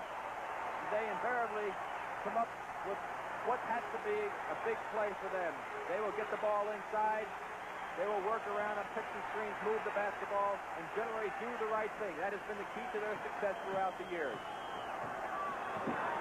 This is the noisiest Boston Garden crowd I have experienced this year. They have been somewhat complacent, but then Phoenix made a series of it. And the Boston fans can come alive like no fans in America. Havlicek took it from White inside to Dave Cowens, who tried to go baseline pass to White, and again the Suns had hands in the passing lane. A 5-point difference. You can see the clock on the scoreboard counting down inside at 2:30. Fans chanting defense in the Garden. Westphal has had the hot hand. Thought he had it, did not. Silas controls. Here's the man that's so important to that Boston rebounding game, Paul Silas, along with Dave Cowens. You joined us late. John Havlicek started his first game of the championship series, and the Celtics exploded for 36 first-quarter points. Phoenix has been battling to catch up and go ahead ever since. Silas with a miss. They caught him in the third quarter, but they couldn't hold on. And Adams was out with those 5 fouls. Silvers went in the air and hit the basket. The crowd thought he was guilty of an offensive foul, swinging out that right elbow. It is 92-89, a 3-point game. 1 minute and 45 seconds to go in the Boston Garden. John McLeod and Al Bianchi are up. Tommy Heinsohn up for the Celtics. JoJo up. And Garhurst controls, and the Phoenix Suns can pull to within 1 point. Other timeout has been called in the Boston Garden. Rick and Mindy, I would like to say that I thought the Celtics were extremely impressive when the fast break was operating early in this basketball game. And again, the Suns have kind of regrouped, and they've been getting back extremely well on defense. Well, they are not taking the fast break opportunities they had in the first quarter, Brent, because they're really not controlling the rebounds. And you can't run if you don't have the ball. Exactly right, man. And of course, Phoenix did not shoot the ball very well early in the ball game because of the good pressure put on by the Boston defense. Boston controlled the defensive board and was able to establish their running game. They picked up some steals, and this is what, of course, generates running offense. Listen, Mindy, one of the nice fans here in Boston bought me a whole sack of bagels. I got bagels for you. I got bagels for Rick. And we got bagels for the director, Sandy Grossman, and the producer, Chuck Milton. We got bagels for everybody. They did a fine job. I will get on that airplane and head back down to Phoenix in some sunshine tomorrow morning. And Game 6, as we listen to John McLeod. The timeout situation. You know, it's interesting, the end of Game 4 when we were down in Phoenix, a lot of fans were questioning the fact that the Celtics didn't call the timeout. They had called the play prior to that. They said that if Phoenix misses, get down as quickly as you can. The play was to go to Dave Cowens, but Garfield Hurd had sloughed off and double-teamed him, so JoJo White took the shot outside. From what he was drawing on the paper, it looks as though they're going to bring either Curtis Perry or Garfield Hurd up to the basketball from the weak side of the floor, and then try to run some action on the side of the floor that the forward came from. Let's see if I was able to distinguish his marks on that paper. This also must remember that Dallas has 5 fouls. Let's see if they go to work on him. Adams with the ball, and the clock moves down on the right-hand side of your screen. Total time left here, regulation time of Game 5. Westphal had it knocked away on a penetration. Celtics come right back on the turnover. They lead Game 5 by 3 points in 1 minute and 15 and inside. Scott holding it up now. He has been a much calmer player. He had a long private talk with Red Auerbach. He has fouled out of every game until this one. JoJo White touched to the basket and pulled Silas, put it down. 94-89. Now it's 5 points. Suns have a minute to work with. Westphal was coming down the baseline and he was fouled.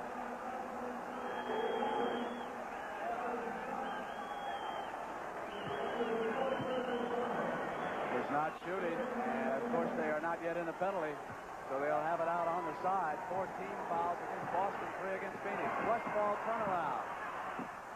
94-91, Phoenix alive with 52 seconds and a 3-point Boston lead. So that was a big basket by Westphal. Kept his team in it. And Westphal knocked it away. Came around behind Charlie Scott. Here's Paul back down the other way. Paul Westphal puts it in. And came down to the floor and drew the foul. What a sequence by Paul Westphal. Unbelievable. That is Charlie Scott committing the foul. Let's watch this play again. Paul Westphal, great defense from behind Charlie, knocks it away. Adams throws a long pass to Paul Westphal. He comes in, drives to the basket. There he goes. He drives up, and from behind, Charlie Scott caught him and knocked him down. And he had a bonus situation. Charlie Scott out of the basketball game. Again, fouling out of all 5 final playoff basketball games. And now Paul Westphal has a chance to tie this game with 39 seconds to go. And we have going to have some action coming up now. A stunned silence here in the Boston Garden. The Celtics led it by 5. Paul Westphal hit it outside. Paul Westphal came back, forced a steal, hit the layup, and now he comes to the free throw line.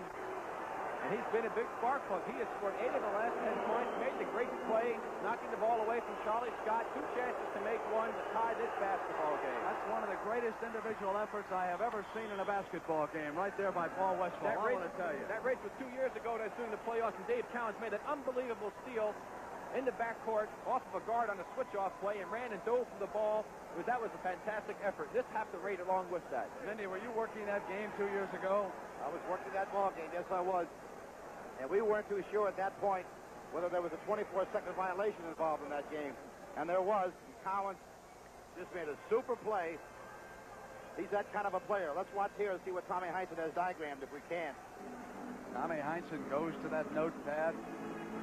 There are 39 seconds left in the game. Tied at 94.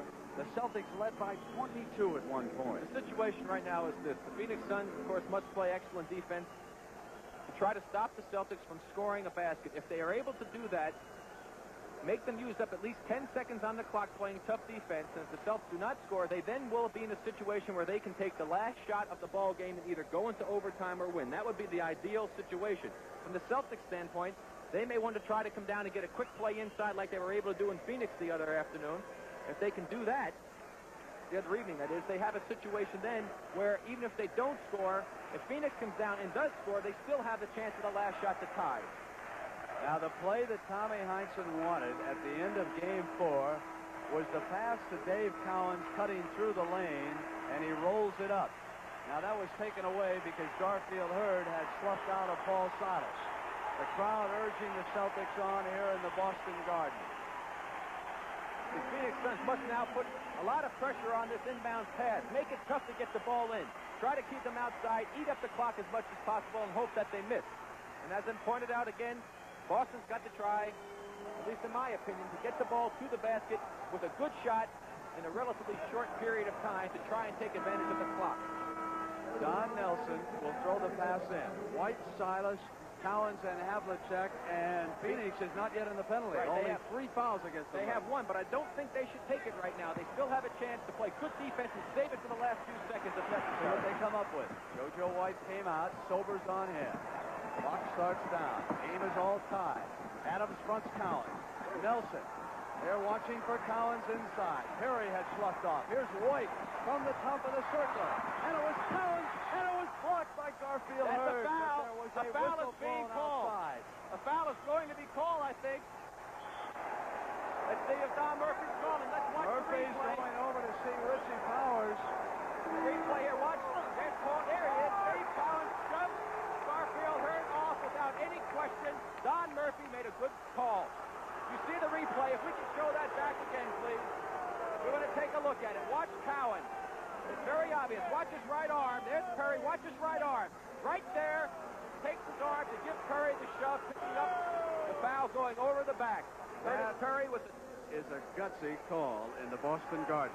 Well, you bet your life it's a gutsy call, but it was a call that had to be made, and the official was on top of it. The replay shows it. Don Murphy called it from outside. Richie Powers was on top of it and couldn't see it as well as Don could.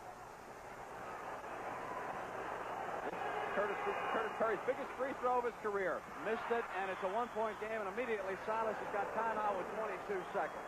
We got 95-94. Now, remember, we got Silas with 5, and we got Adams with 5. Now, Tommy Heinsohn was glaring out at Don Murphy, complaining about that foul, but as Rick and Wendy pointed out on the replay, it was very obvious underneath. No question about it. He's taking a lot of abuse out there for making a good call on that particular play. And, of course, the man who is so upset right now is Curtis Perry. When he missed that free throw shot, he was really hot at himself, and he has good right to be. There's no excuse for missing free throws in situations like that. And I know that Curtis feels bad about it, and now the Suns are faced with a situation where they must play, again, a super series of defense to prevent the Celtics from scoring a basket and taking the lead with a chance to win the ball game. They would have been in a great position to go for the tie had he made that free throw. That's the Tommy Heinsohn diagramming the play that they're going to use here at the end. You can see that Celtic movement and then sort of swinging over to the right side. He could have a Don Nelson or a Havlicek out there. I would imagine to be a type of play where one of the guards will come down and set the screen inside. They like to run this high post play. Cowens with the ball. JoJo White will come off of the play. If he's not open, the other man may circle around in front of Cowens, coming towards the basket, going around and back of him again to get the jump shot there. That's what it looks like on that play. They love to run that play. And they also have a play where the man can go and backdoor from the weak side if the defensive man turns his head off of that particular And it looks much easier on paper when you haven't got Perry, Van Arsdale, Hurd, Sobers, and Adams, as the Phoenix Suns have taken their only lead in this game with 22 seconds to play. An unbelievable turnaround here. The Celtics with 22 seconds. Clock will start when the ball is touched on the inbounds. Havlicek starts the clock. Van Arsdale's got him. Hondo up in the air. There was a whistle, and he was fouled. Now, John Havlicek will come to the line with the Boston Celtics trailing by a point. Let's watch the play again. John Havlicek comes off, gets the pass, dribbles to the basket, turns around on a tough shot. Alvin Adams reaches in, catches him on the left arm. Good call by the official. Alvin Adams leads the game with 20 points. So rookie Alvin Adams goes to the bench, and Tommy Heinsohn looks on. And if I had to pick one man in all the world to shoot free throws with 19 seconds left, and I was down 95-94, you're looking at it. And Phoenix has one timeout left. I'm sure they'll use it after this free throw. I take offense to that, Brent. Rick, you're not in this one. He missed it, but he's got it back with 17 seconds. They missed the free throw, and Hondo wants the ball. 12 seconds. We're tied in Boston. Cowens gave it up to Havlicek, and 8 seconds outside. Out. 5 seconds. It looks like we may have overtime, although timeout has been called. 3 seconds. The clock ticked down. They've got 3 seconds now. That was definitely a mistake by the Boston Celtics. They had the ball back at a big break as Cowens tapped it out. They should have played for the ball to be in the air at the buzzer. They either win the game or they go into overtime. By taking that shot, they have given the Phoenix Suns a golden opportunity to beat the Boston Celtics for the first time in playoff competition this year at Boston Garden.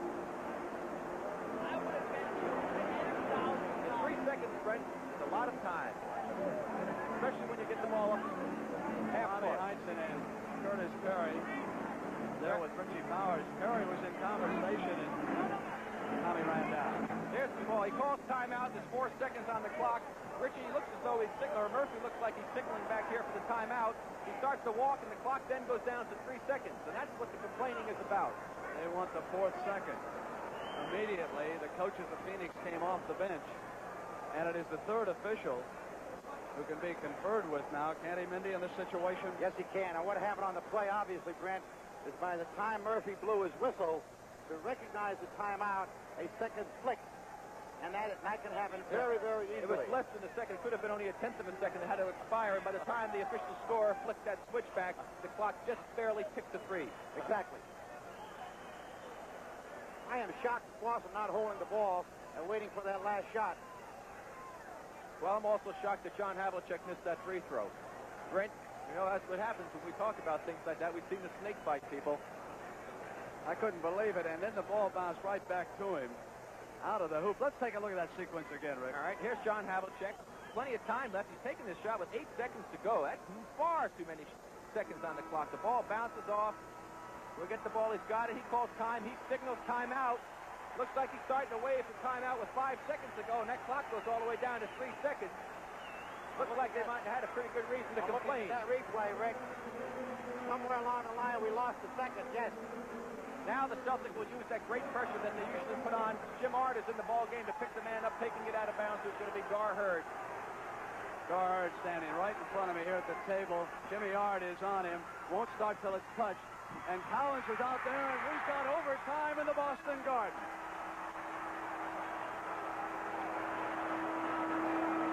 I will tell you, Yes, sir. it's a good thing that Richie Powers did not see Paul Silas calling timeout because there were no timeouts left, and had he given the timeout, there would have been a technical foul, which could have caused the ball game to be lost. It's a good thing he was not looking.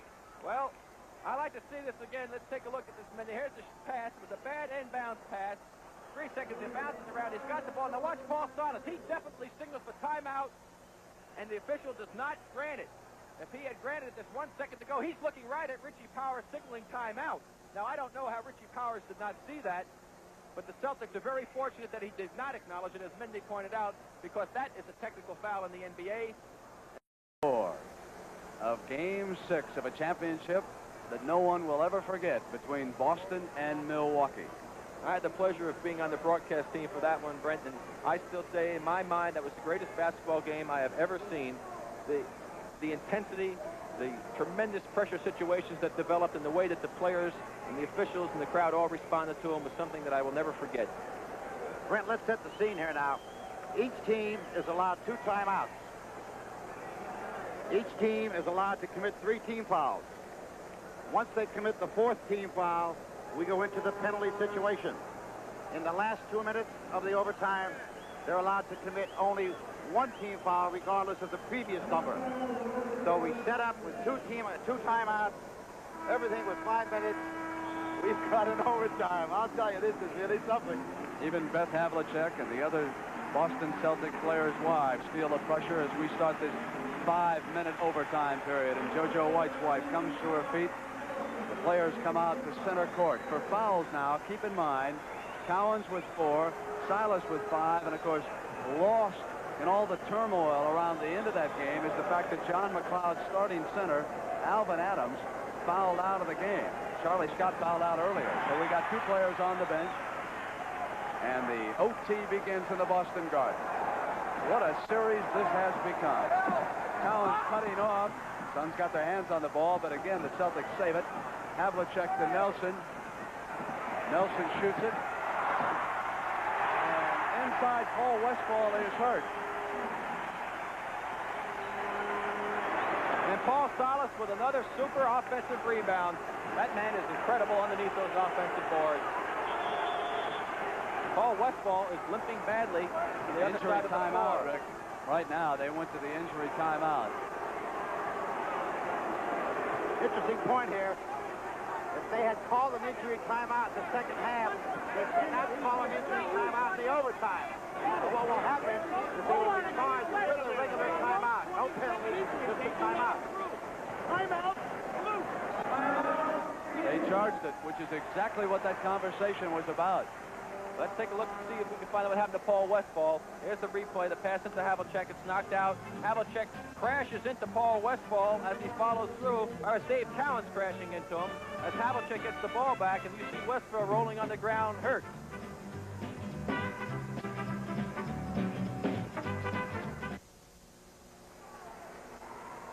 Back in the Boston Garden with 4 minutes and 28 seconds remaining of the 5-minute overtime. And the Boston Celtics leading the Phoenix Suns by 2 points. The Suns came back after trailing by 22 points in this ball game. The man who has been the thorn in the side of the Phoenix Suns has been Paul Silas, with his rebounding offensively and defensively. Paul Westphal has gone out with that injury. Sobers, Van Arsdale, Perry, Opry, and Hurd will take it in now for John McLeod. Shot clock down to 1. Sobers must hurry. Just got it off at the buzzer. And they have turned it over on the pass up the court on the break. Alvin Adams, the rookie of the year who fouled out, watching from the sideline. Ricky Sobers gives it up to Van Arsdale. Here's Gar Hurd facing the basket. Sobers from deep in the left corner. Nelson rebound. That's not a good shot for the Phoenix Suns offense. And without Alvin Adams, they must be very careful. Both Adams and Paul Westphal out for different reasons. Adams with 6 fouls, Westphal with an injury. And it's Cowens, Havlicek, Nelson, Silas, and White for the Celtics, and Cowens makes it a 4-point game. And don't forget, they've also lost Keith Erickson because of an injury.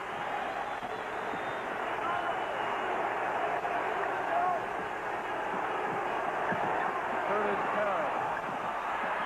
And Perry came back in. They sandwiched Nelson between Perry and Garfield Hurd, and there was a loose ball foul called on Curtis Perry. Once again, the Suns a little bit impatient with their offense, taking 2 difficult outside shots rather than trying to execute that offense where they get the inside game going. And good defense again by the Celtics, putting the pressure on, forcing the Suns to stay outside. Charlie Scott fouled out, so John Havlicek and JoJo White are working in the backcourt. Paul Westphal back in there, and on the turnover, it's Garfield Hurd with the interception. 99-95. 3 minutes left in overtime.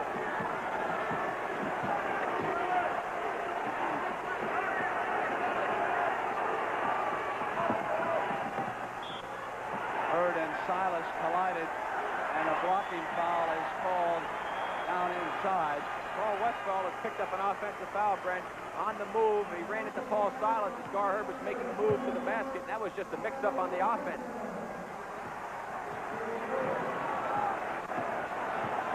2 minutes and 40 seconds.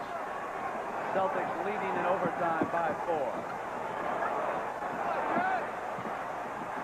Ricky Sobers drove up, and the Suns have got it on the turnover. Taken away by JoJo White, who comes right back. So many times an offensive player will take the ball up the floor, look ahead of him, and not realize that he's got pursuit from behind. And that time, JoJo White was almost able to make the steal. 2 minutes and 24 seconds, and Dick Van Arsdale will check back in for the Suns, who are still trying to score here in overtime. Gar Hurd with that high arching shot, and they finally get on the board in overtime. It's 99-97, 2 minutes and 10 seconds. Here come the Celtics and Havlicek.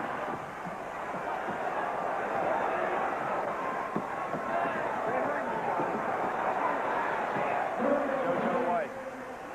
And it's 4 again. It's 101-97. Well, there's one guy you don't want to give an open shot to. It's JoJo White.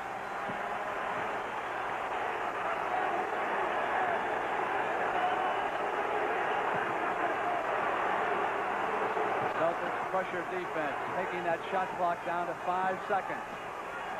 Inside of 5. Curtis Perry off the glass with a shot that got Phoenix right back in it. 101-99. Just when you get ready to say these guys are out of it, they come back with something. 125.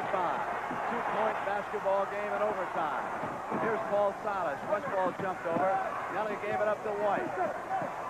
White gives it up to Havlicek. Shot clock down to 3 seconds. John goes up with a missed shot. Silas with a tremendously important rebound at this point. 109.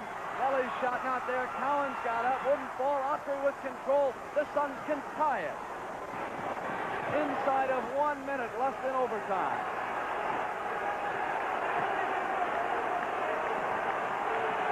Silas with those 5 fouls playing Gar Hurd.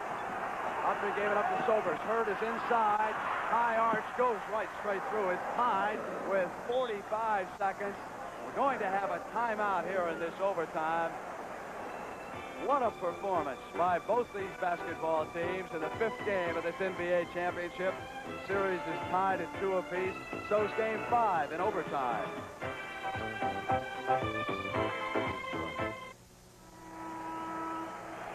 I would say, Brent, that the strategy right now for the Boston Celtics would be to come down, try to get a good opportunity shot within 10 or 12 seconds. And that way, even if you don't score, the Phoenix Suns were to use all 24 seconds on their possession, they would then have the last shot of the basketball game. Quickly, some of the leading scorers. Cowens with 24. Havlicek with 20. White with 20. Adams, who fouled out, scored 20. Perry was 19. Westphal was 19. So here are the last 45 seconds of overtime. Silas, Havlicek, White, Nelson, and Cowens against Van Arsdale, Sobers, Perry, Hurd, and Autry. Cowens outside over Autry.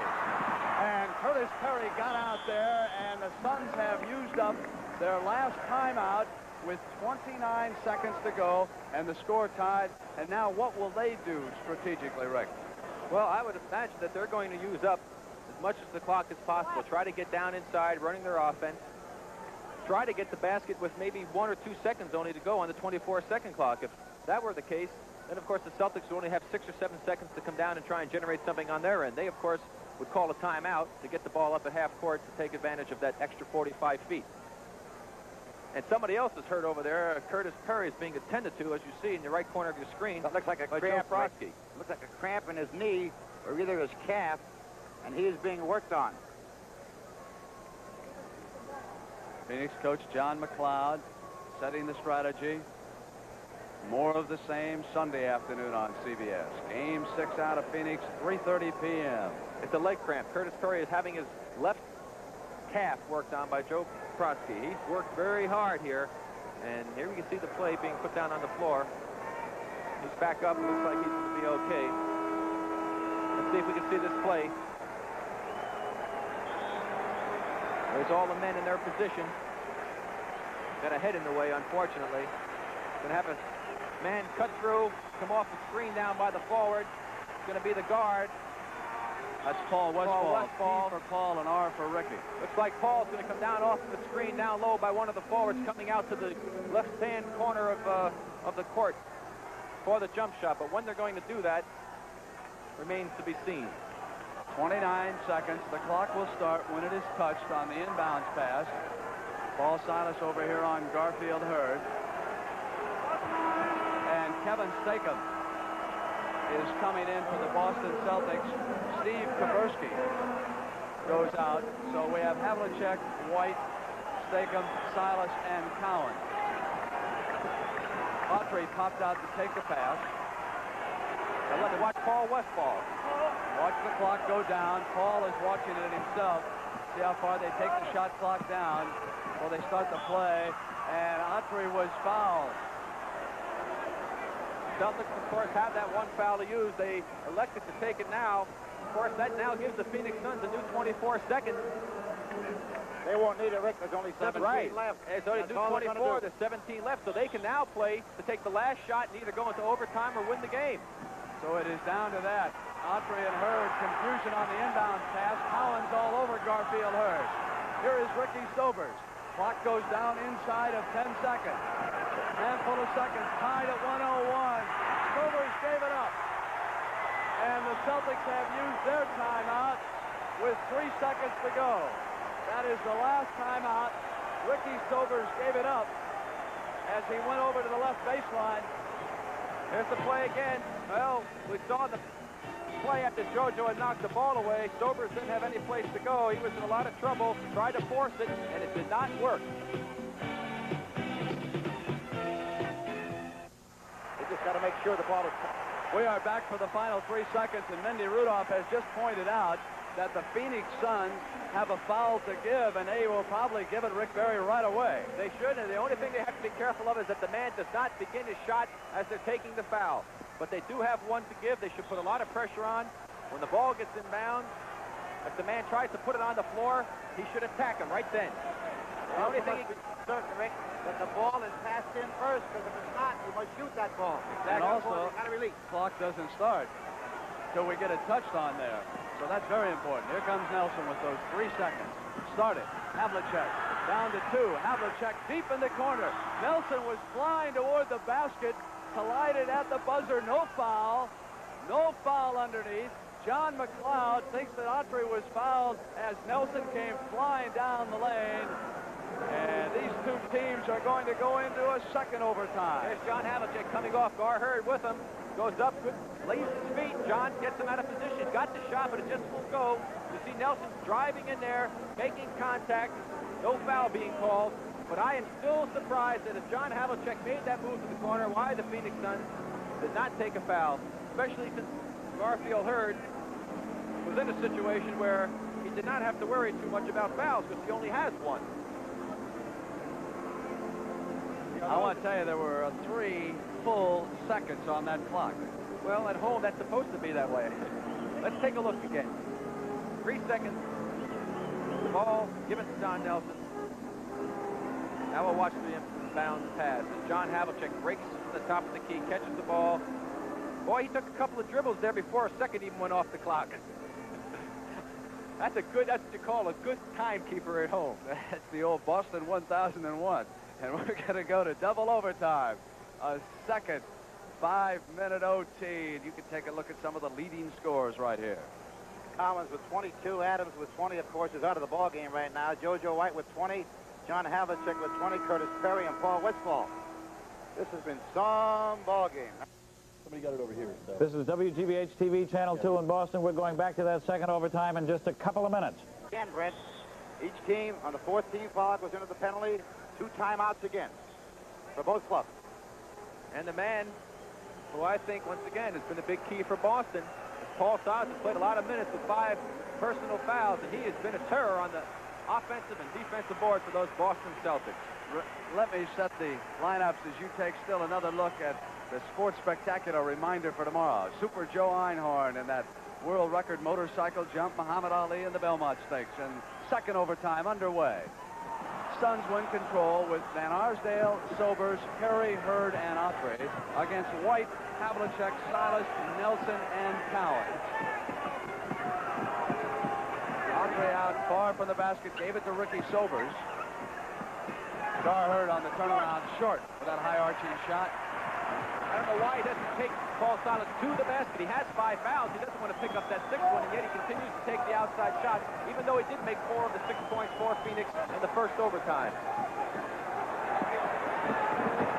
Cowens with the ball on the floor, gave it up to JoJo White, who hit and put the Celtics ahead by 2 in the second overtime. We may play all night here in the Boston Garden. Good thing it's Friday night. All you kids don't have to go to school tomorrow. Just tell your dad to get you another Coca-Cola. Inside to Curtis Perry. Turn around. Battle underneath, and that's the man, Paul Silas. Lead pass to Nelly. Gave it up to Havlicek. Paul Westphal will come back in. On the turnover, Van Arsdale and Perry were right there for the Suns.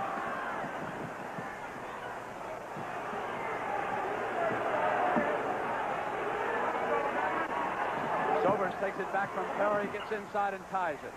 JoJo White that time looked like he got screened off on Dave Cowens a little bit.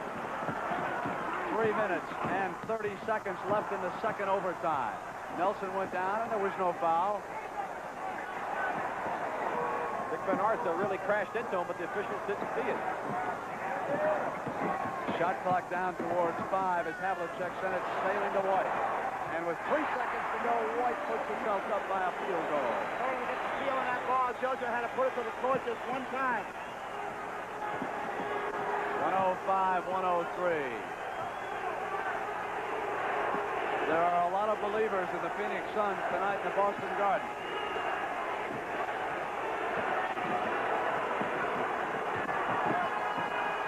Sobers pull-up jump shot, couldn't get inside, put it down, and there was a foul. Boy, the Boston Celtics played some super defense that time, switching out exceptionally well, forcing Ricky Sobers to the baseline. Don Nelson once again going for the block. Now watch Nelson here as Havlicek drives to come off the screen. Watch him jump out. Good defense to this point. Now Sobers veers out. Now instead of just playing good defense with him, he tries to block the shot. Why small forwards want to become shot blockers is beyond me. Sobers has just put Phoenix up 106-105 in the second overtime. Only the second time in this basketball game that they have been ahead, and we are in double overtime.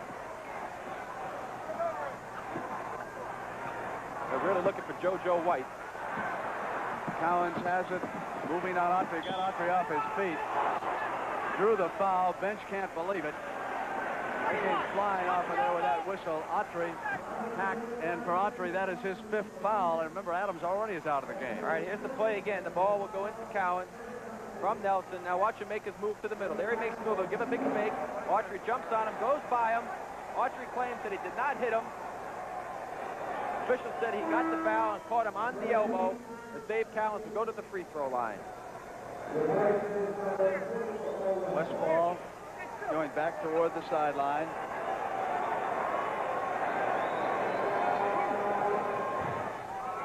Cowens has tied it at 106. 2:27 on the clock.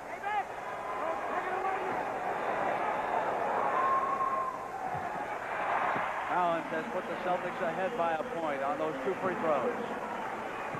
Clock moves down to the 2:20 mark.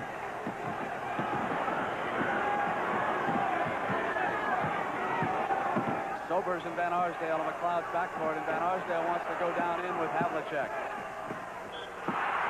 Havlicek was there with his foot along the side. John almost made a super big play for the Boston Celtics, but when you lift that foot up, that is kicking the basketball. It must be unintentional.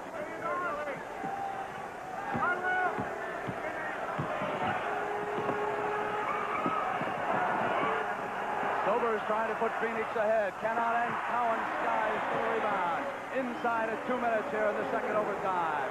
It is Boston 107, Phoenix 106.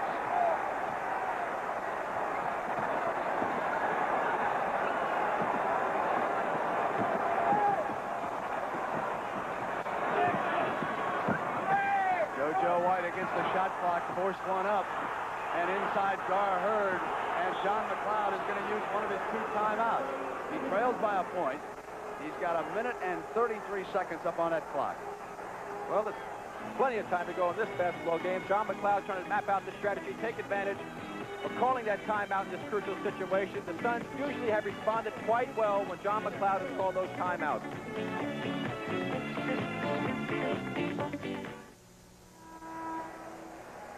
Back at the Boston Garden with 1 minute 33 left in this second overtime. The foul situation. Adams already out. Scott already out. Cowens, Autry, and Silas. 5 fouls apiece. Take a look at this last play, Rick. Let's watch the last play here. JoJo White's going to come off for Paul Silas. He'll get the ball, go over to the left side. The 24-second clock ticks down. There he goes. He makes the fake, jumps back. Little contact on the play. I don't know. It may have been the situation where the official thought he was trying to force Looks to me the that foul. Curtis Perry might have fouled him just a little Right. bit enough to throw the ball off, which is all you need on a shooter when this guy like JoJo. Exactly. There was some contact there. Phoenix trailing by a point.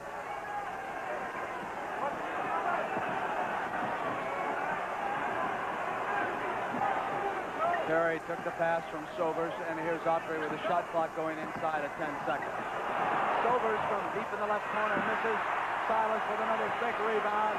Celtics with a long pass to JoJo White. Couldn't control it in time to cut to the hoop for an easy layup. They set up their offense. 1:05. Cowens. Cowens went right straight up in the air. No basket, says Richie Powers. Offensive foul on David Cowens, his 6th foul. Tommy Heinsohn went all the way off the court on that call. Dave Cowens went high in the air and fouled out of this basketball game on a play that could have turned Game 5 in Phoenix's favor. There we go. Let's take a look at it.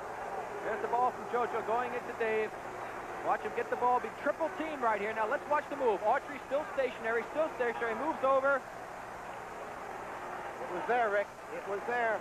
We got another angle on it. Let's watch the angle. Let's see if Autry's moving on the contact. He's there. Dave jumps, makes the contact. Richie Powers calls the offensive foul. Wow, was absolutely there. What a turnaround that is. Instead of 109, 106, it's 107, 106. Toward 50 seconds. Suns with possession, trailing by a point. Cowens and Adams have fouled out. We're in the second overtime in the Boston Garden. Havlicek went down, trying to draw the foul from Autry. Heinsohn furious, Hurd in the air, loose ball. Autry was backing into his man. He's going to commit his 6th foul. Autry's out of the game. He was backing in for rebounding position. Bianchi and McLeod weren't happy with that call, but Dennis Autry had set some screen on John Havlicek just prior to picking up that other rebounding foul. And the emotion was Boston Garden. Let's take a look at the play again. Now watch the screen coming up by Autry on Havlicek. He stands right there. That looked like a pretty good screen. Havlicek just ran into the stationary man. But now Dennis Autry is going to be backing out on the shot. Well, we didn't run it far enough, but there's no question. Here come the Celtics, and McLeod extremely upset right now. 107, 106, and 30 seconds. Celtics ahead by a point in this second overtime. JoJo White on the drive, put it down at 3 points at 19. Phoenix will have to call a timeout. This will be their second timeout, their final one here in the second overtime. 109, 106. Autry is still complaining. Well, JoJo White has been the big offensive man here in the second overtime for the Boston Celtics. Paul Silas has been a terror on the boards for him. And the old veterans coming through. Here's the play again. The side's cleared out. Garher comes over, makes a great effort to try and block it. And JoJo just simply put it out over the outstretched arms of Garher. Soft touch. The ball drops through. 3-point lead for the Boston Celtics here in double overtime. There's another angle on the play coming up here as JoJo gets by. His man goes up. There's Garher. He just gets it over with plenty of room to spare.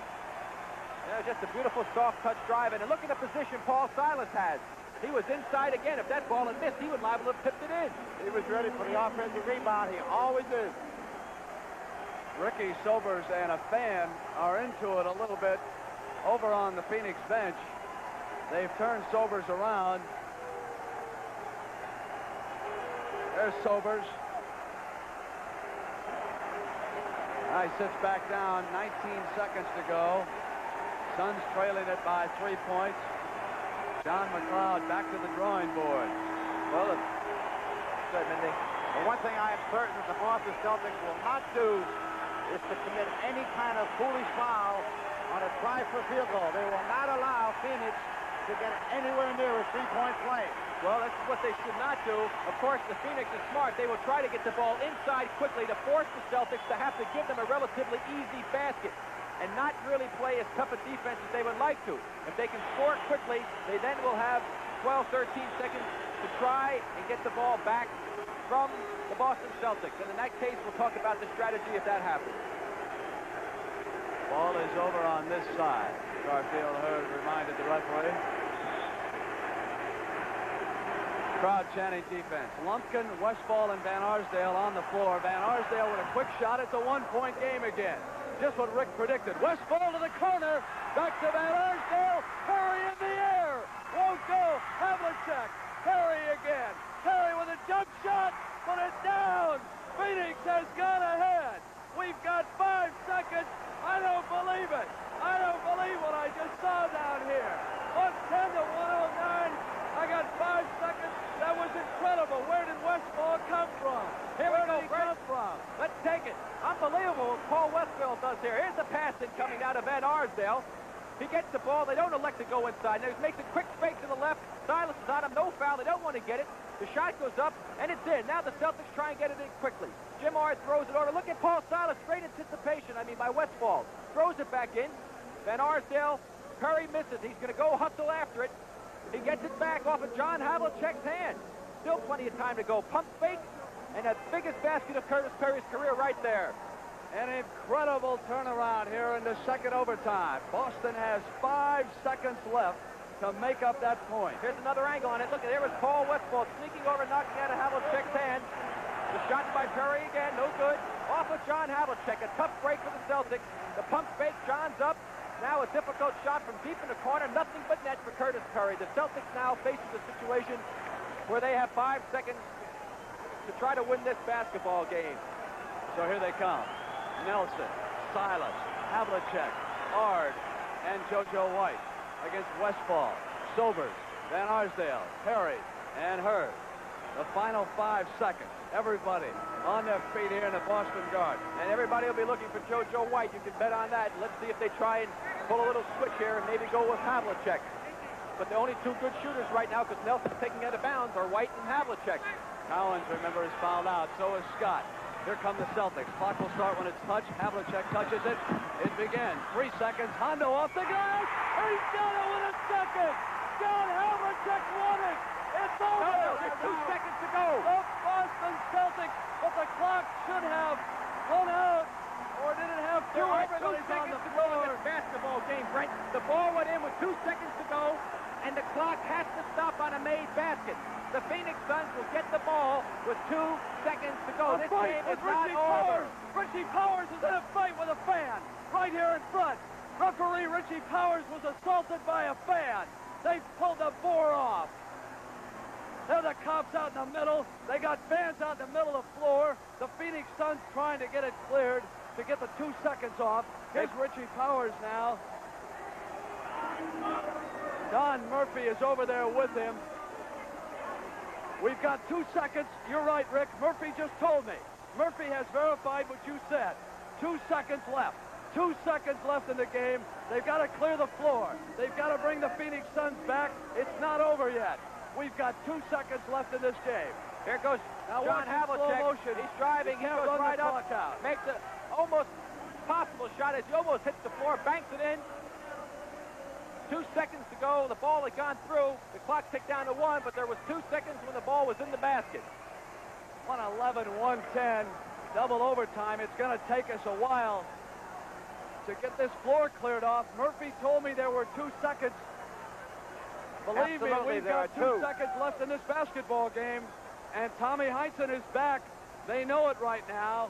Everybody's aware. The players have been told, but the fans aren't aware in the Boston Garden. They've got to get the fans off the floor. He's got to get off the floor, play the 2 seconds. John Havlicek making a super play for the Boston Celtics, hitting an extremely difficult shot. The Phoenix Suns not, of course, wanting to pick up a foul. They would have been in the bonus situation, so they had to pull back off. John made it, and then all heck broke loose. There was bedlam out there on the floor. The fans ran out, and then they were excited to congratulate the Celtics because they thought the game was over. Someone attacked Richie Powers, but we've gotten order restored. Rick and Brent, you can't say too much about these officials. They have worked 1 Super Bowl game. And a fan attacking officials, to me, is just unheard of. I don't buy that at all. Didn't attack anybody.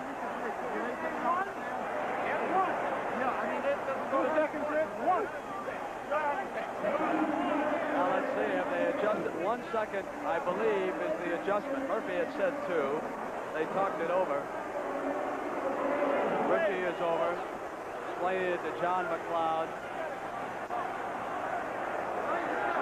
Mindy, what is the rule on that? Is it when the ball goes in the basket or after it comes through and clears? As soon as the ball goes in the basket for an obvious score, Rick, the clock is supposed to stop. It looks to me as if there was 2 seconds. Now, what I see happening over there is the officials have checked with Bobby Rako, who is the third official. He called 1.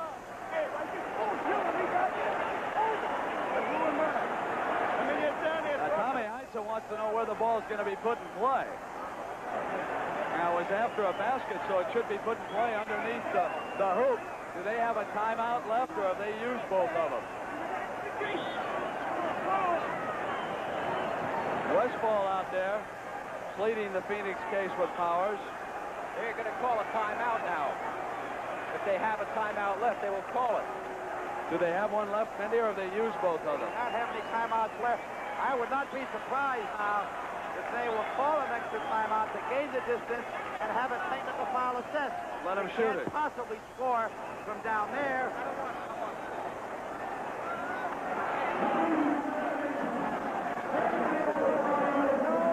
That's exactly what they've done, Mindy. They have called timeout, technical foul, but the only chance they have is to get it at half court. And this way they have a chance to at least tie the game and send it to a third overtime. Right, they could never score from 94 feet. They may from half court. 111, 110. JoJo White can make it a 2-point basketball game. He does. Now the final second of play here in the Boston Garden. Phoenix will get some court position. They're huddling around Tommy Heinsohn. What about the foul they've got to give right now, Mindy? They can give a foul. I don't think they will, Brent, because with 1 second to play, off awfully difficult to get a good shot off. That clock will start as soon as it's inbounded and touches somebody. There's Hudson directing the Celtics. Suns are over huddling with John McLeod. This has been one of the more incredible evenings in the history of championship play in the NBA. Leading by 22 points, the Boston Celtics found themselves tied once and then twice. And now we come to the end of the second overtime with a couple of the most incredible turnarounds I have ever seen. It is John Havlicek who puts the Celtics ahead. Then the Suns took the technical to get court position. Curtis Perry wanted somebody to stand back. Won't start till it's clutch. They'll have to throw it up. Garherd turnaround shot in the air. It's good. It's tied again. I don't believe it. Garfield Hurd at the buzzer. Threw one in outside. We've got a third overtime in a Boston Garden. It's 112, 112. Unbelievable sequence. First it was Havlicek. Then it was Garfield Hurd. All tied at 112. Here's the play again. 1 second to go. Curtis Perry going to look for Hurd. There's the toss in. Hurd gets the ball, turns. The clock still no zero. It's off his hand. It went to zero. Good call. That's in the basket. Ties it up. Unbelievable. Unbelievable. You talk about pressure situations. You play 48 minutes, then you play 10 minutes of overtime. You've got Curtis Perry. You got Paul Westphal. You got John Havlicek. You got men going up and down the court. I honestly don't know how these athletes can stand the tension and the pressure of this game. It is a tribute to every man in the NBA what's happening here tonight in the Boston Garden. We head for our third overtime, tied at 112. Rick, how are these guys doing it? Brent, these fellows are playing on sheer guts, determination, total emotion. You play 58 minutes of basketball and have to go 5 more minutes this late in the season. That's an incredible feat. And I think right now it's coming down to a situation where you're going to have this game decided by men who are not the top stars, perhaps. Dave Cowens sitting on the bench, Charlie Scott on the bench, Alvin Adams on the bench. Absolutely incredible. How many games have you played in the NBA that have gone 3 overtimes? I have never been involved in a game with more than 2 overtimes. And have you ever seen one? Fatigued after that. No, I've heard about them, but I've never seen one. And this is some basketball game right here, ladies and gentlemen. You are seeing a fantastic effort by both ball clubs, something that you can remember for the rest of your life. And this is WGBH TV Channel 2 in Boston. We are just as excited here as you are at home, and we're going back to that third and final overtime in just 4 minutes. Now we come to the third overtime of by far the most incredible basketball game I've ever witnessed. The only 2 men in foul trouble at this stage. Once again, Paul Silas still playing with 5 fouls. Paul Westphal with 4 fouls for Phoenix. And Westphal has control. Let's set the lineups. Westphal, Sobers, Van Arsdale, Perry, and Hurd. Up against Havlicek, White, Ard, Nelson, and Silas. Silas has gone a long time with 5 fouls. Now it's Curtis Perry out over the left side, giving it up to Van Arsdale, who wheels around him. He has turned the ball over. Dick Van Arsdale still having difficulty handling the ball with his left hand. He's still playing with a protective cast on that wrist. Can you imagine how many folks in Phoenix are watching this basketball game right now? It's been a very bad evening for the saloon business. Everybody's watching. Tied at 112. We got 4:31. We'll be in Phoenix Sunday for Game 6. Don't miss it. We got more action coming up. What an end to this season has been on CBS. Nelson outside. And Havlicek got inside with position. And finally, there was contact in there. They called a jump ball. Don Murphy saying that Curtis Perry had his hand on the ball as John tried to go back up. See Tommy Heinsohn, he's not too happy with the call. There's the play. The shot goes up. Second Havlicek at inside position. He's got it. He starts to go back up after the bounce. Perry was on the ball, they claim. Off of Hurd's hands, and Jimmy Ard wisely lets it go out of bounds. He saw who had touched it last. The Suns are playing without a center. Both Autry and Adams have fouled out. And so it is Curtis Perry who is taking Jimmy Ard. Dave Cowens, of course, also has fouled out for Tommy Heinsohn. If you're looking for the Late Late Show, hold on, folks. Nelson, using the glass, puts Boston up by 2. 3:57. Sobers calling the play for the Suns. Here's Curtis Perry inside, pass to Ricky Sobers, who went in and tied it up at 114 with 3:44 to go. And this is the third overtime of Game 5. Big difference. The Suns scored inside. The Celtics had to score outside.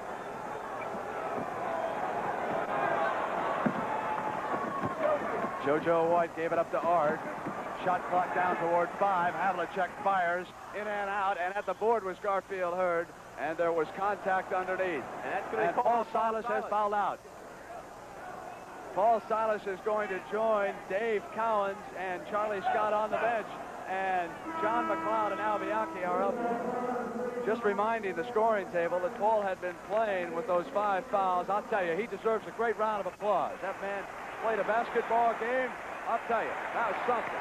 That was some basketball game. That guy turned in. Paul Silas was the man that kept him in there. He came off the bench when they needed him, and he got all those big boards, both offensively and defensively. He was a mighty big factor, and he is going to be missed. And now the Suns have to try to capitalize on it. A lot of fans are wondering, there was a championship game that went 4 overtimes. Boston and Syracuse back in the 50s. Perry outside, and the Phoenix Suns go up 116-114. Now the Celtics are going to have to work hard. They don't have Cowens, they don't have Silas. They got Glenn McDonald, and JoJo to the basket, put it down, tied it at 116. 3 minutes to go. Cowens watching from the bench, played an incredible game until he finally fouled out. He left in the second overtime. Here's Garfield Hurd. JoJo White passed him and put it down, and the Suns lead it by 2. I have seen more defensive men leave their feet in this game than I've seen in any of the other games in the series thus far. A lot of paratroopers out there this evening. Here's John Havlicek. And Garfield Hurd was there on the interception. I couldn't pick a great player out of this series. It seems that there have been so many from Game 1 now through Game 5 in the third overtime. Phoenix Suns have a golden opportunity here to get a commanding lead. They're up by 2 right now. They can make it 4, and they turn it over. Boy, did they miss that. Curtis Perry did not see Gar Hurd. 2 men jumped outside the Sobers. He had a layup. 2-5, JoJo for the tie. JoJo White has been unbelievable in this ballgame. He has carried the offensive burden. 31 points for White. Van Arsdale with control. Here's Curtis Perry. Perry battling for the loose ball. It's going to be a tough ball. Jimmy Hart got down there battling. Curtis Perry was a little upset because of the pushing that was being done against him defensively, and he tried to force the play right there. And wound up with a jump ball situation, and you got a good jumper in Jim Hart. Tied at 118. Celtics were going for position, and Jimmy Hart says, hold on, Hondo. Whether you get set. JoJo tipped it back to Nelson, quickly to Havlicek. Off to JoJo White on the penetration to McDonald, and a beautiful pass, and it was Glenn McDonald who made it 120-118, 135, and I believe John McLeod's going to use one of his 2 timeouts. He is, but they see him. He wants it. They don't see him. Garfield Hurd, top shot. In and out, battle. It's Nelson. John McLeod wanted timeout and couldn't get it. 120-118 and 120 to go. The Celtics can go up by 4. Here's Havlicek inside. McDonald, 2 big field goals for Glenn McDonald. It's 122-118. Now they'll get the timeout. Here we go. That was unbelievable playing by the Boston Celtics. Let's take a look at the plays coming up here. They're moving the ball well. Havlicek passes it off to JoJo. JoJo goes into the basket, draws Van Arsdale. Great pass over to McDonald. Doesn't waste any time, right off the board and in. Big basket, and here he comes again. The youngster is going to come through in the clutch. There's the pass by Havlicek, turns around, takes the shot. Not an easy shot. Great shot under tremendous pressure situation. But the play right now that Phoenix Suns are going to think about when they watch the film, if they do, will be the play when Curtis Perry missed Garfield Hurd underneath for an easy layup. He had nobody near him. 2 men had jumped Ricky Sobers, and that would have put the Suns up by 4 points and in a commanding situation. As it is now, their backs are to the wall. John Havlicek taking a drink from Frankie Shalat. Timeout. Celtics with both in this third overtime, and Phoenix with 1. In all due respect to Curtis Perry, Rick, I don't think he saw Gar Hurd because there were 2 or 3 people within his eyesight, and to pick up that kind of a play is awfully tough sometimes. 122-118.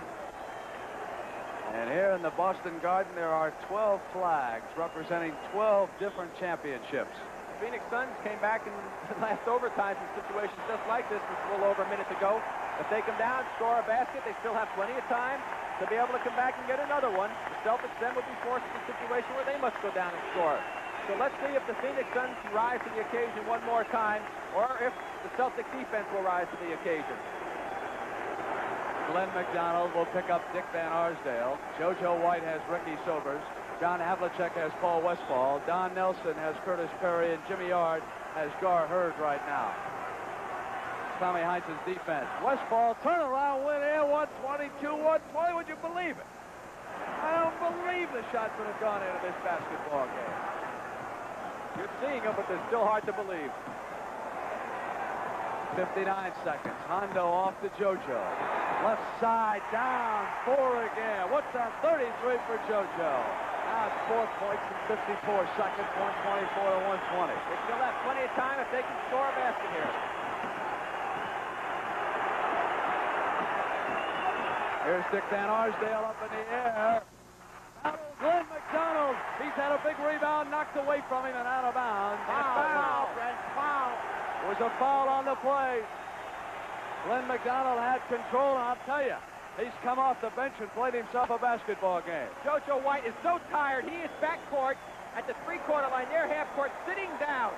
He is, look at him sitting there. He is so tired. He has played some basketball game, and he's trying to catch a blow right here. 33 points for that man. And White has scored 15 points in the last 3 overtimes. There's the shot by Van Arsdale. It goes off the board. McDonald up high to snatch the rebound. He'll put it on the floor. Perry will reach in. Right there, they call a foul. And it's a 2-shot foul in the backcourt.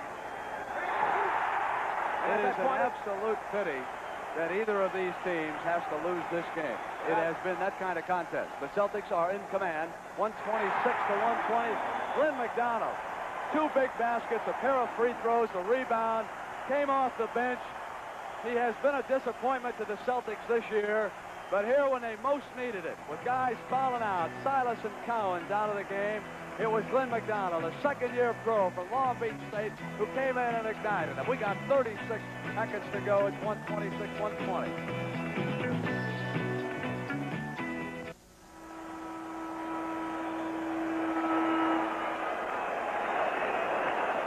Back in the Boston Garden. Al Bianchi with a few final words of advice. Boston breaks Tommy Heinsohn's huddle. Glenn McDonald. 6 points here in the 3rd overtime.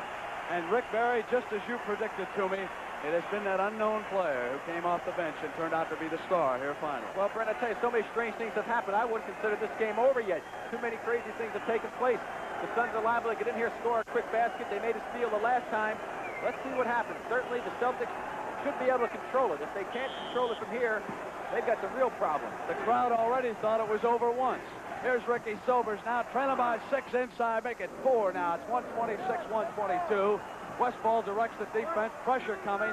Celtics working against it, and Nelson called the timeout. Wisely when he was pressured. Now, Mendy, when he calls it out down there, what about the rules in the midcourt? Does he get court position, or do they still have to get it back out beyond the end line when they're pressured like that? After a field goal, Brent, the ball comes to midcourt, and they must pass it into the front court. Sobers has put down 25. JoJo White, 31 points. Rick and Mendy, we'll just get our bags and head to the airport and get on our way down to Phoenix. No sleep tonight.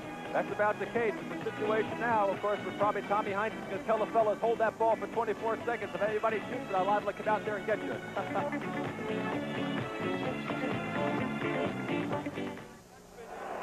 happened very early. And we're back in the Boston Garden. 126-122. 33 seconds to play. And it's nice to see you back here. A couple of policemen from Boston Garden. We're fine. These people are nice folks. We're all right. Don't worry about us. I have some passionate fans here in Boston. I think they thought that maybe Rick and Mendy had favored the Phoenix Suns a little bit for 2 games, but not so, folks. And I think now everybody in Boston believes it. These Phoenix Suns can play basketball. 33 seconds to go. It's 126-122. Perry over now at the midcourt line, as Mendy told you. JoJo White wants to listen. Now he wants to point something out. Phoenix has no timeouts left because be a very important factor in this ball game right now. No timeouts for Phoenix. Yes, they need to be aggressive defensively. They're also in a bonus situation. They have to hope to come up with a steal without fouling, get a quick basket down there, and perhaps steal it again in the backcourt. That's about the only hope that they have. Inbounds pass to Havlicek. And there was a whistle away from that throw. And the strategy by John McLeod was to commit a foul the moment you couldn't get the steal on the inbounds pass. They're taking a gamble that Jim Ard, who is not the best free throw shooter, will miss his opportunities at the foul line, enabling the Suns to get possession of the ball without using up too much time on the clock. How many folks do you think have left the Boston Garden? 1, 2? Only those that were called out in emergency. It is still jammed to the rafters. Murphy wanted to double check to make sure they were in the penalty situation. He wanted to be certain there were no mistakes made.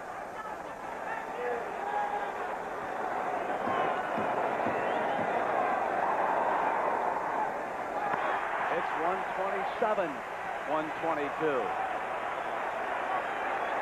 That's got one door on that barn closed where the Boston Celtics have stored all that hay for this game, Brent.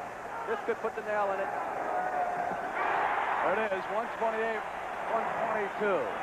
6 points, 29 seconds. I think Phoenix is about run out of miracles, and just when I say that, somebody throws up an unbelievable shot. Paul Westphal was an incredible shot. 25 seconds. A little bit too late, though, I think, Brent. Look at the fans around the Boston Garden. They thought it was over a long time ago. That's 23 points for Paul Westphal. Clock down to 21 seconds. It's a 4-point lead, and McDonough lost it. 17 seconds. Sobers has got Westphal open. It's 2 points again, and 12 seconds. Here is Glenn McDonald. 2-point basketball game. Nelson gives it to Ard. Westphal's got a hand on it. Ard goes back. 5 seconds. White, 4, 3, 2, 1. It's going to be all over. And look at the fans here in the Boston Garden. They battled 3 overtimes. And finally it's over. But would you believe the end of that third overtime? It was 128, 122, and still the Phoenix Suns got down with a couple of baskets. Fans swarming all over the floor here. Chanty, we're number 1. But I want to tell you, Phoenix made them work for it tonight. And we got more of the same coming up on CBS Sunday afternoon when we go down for the 6th game of this series, 3:30 p.m. And this is Brent Musburger for Mindy Rudolph, Rick Barry, and Sonny Hill saying goodbye from the Boston Garden, where you have just watched the most incredible game in the history of the NBA. 76ers in the Atlantic Division race. The Celtics with 18 games left to play here in the regular season. They're introducing, by the way, all of the Celtics before this game, as this is their only appearance in New Orleans this year, where the Hawks are playing 7 home games. There you see the Eastern Conference, or the NBA standings in the Atlantic Division, with the Celtics in first place by 2 over Philadelphia. The Hawks are 25-39.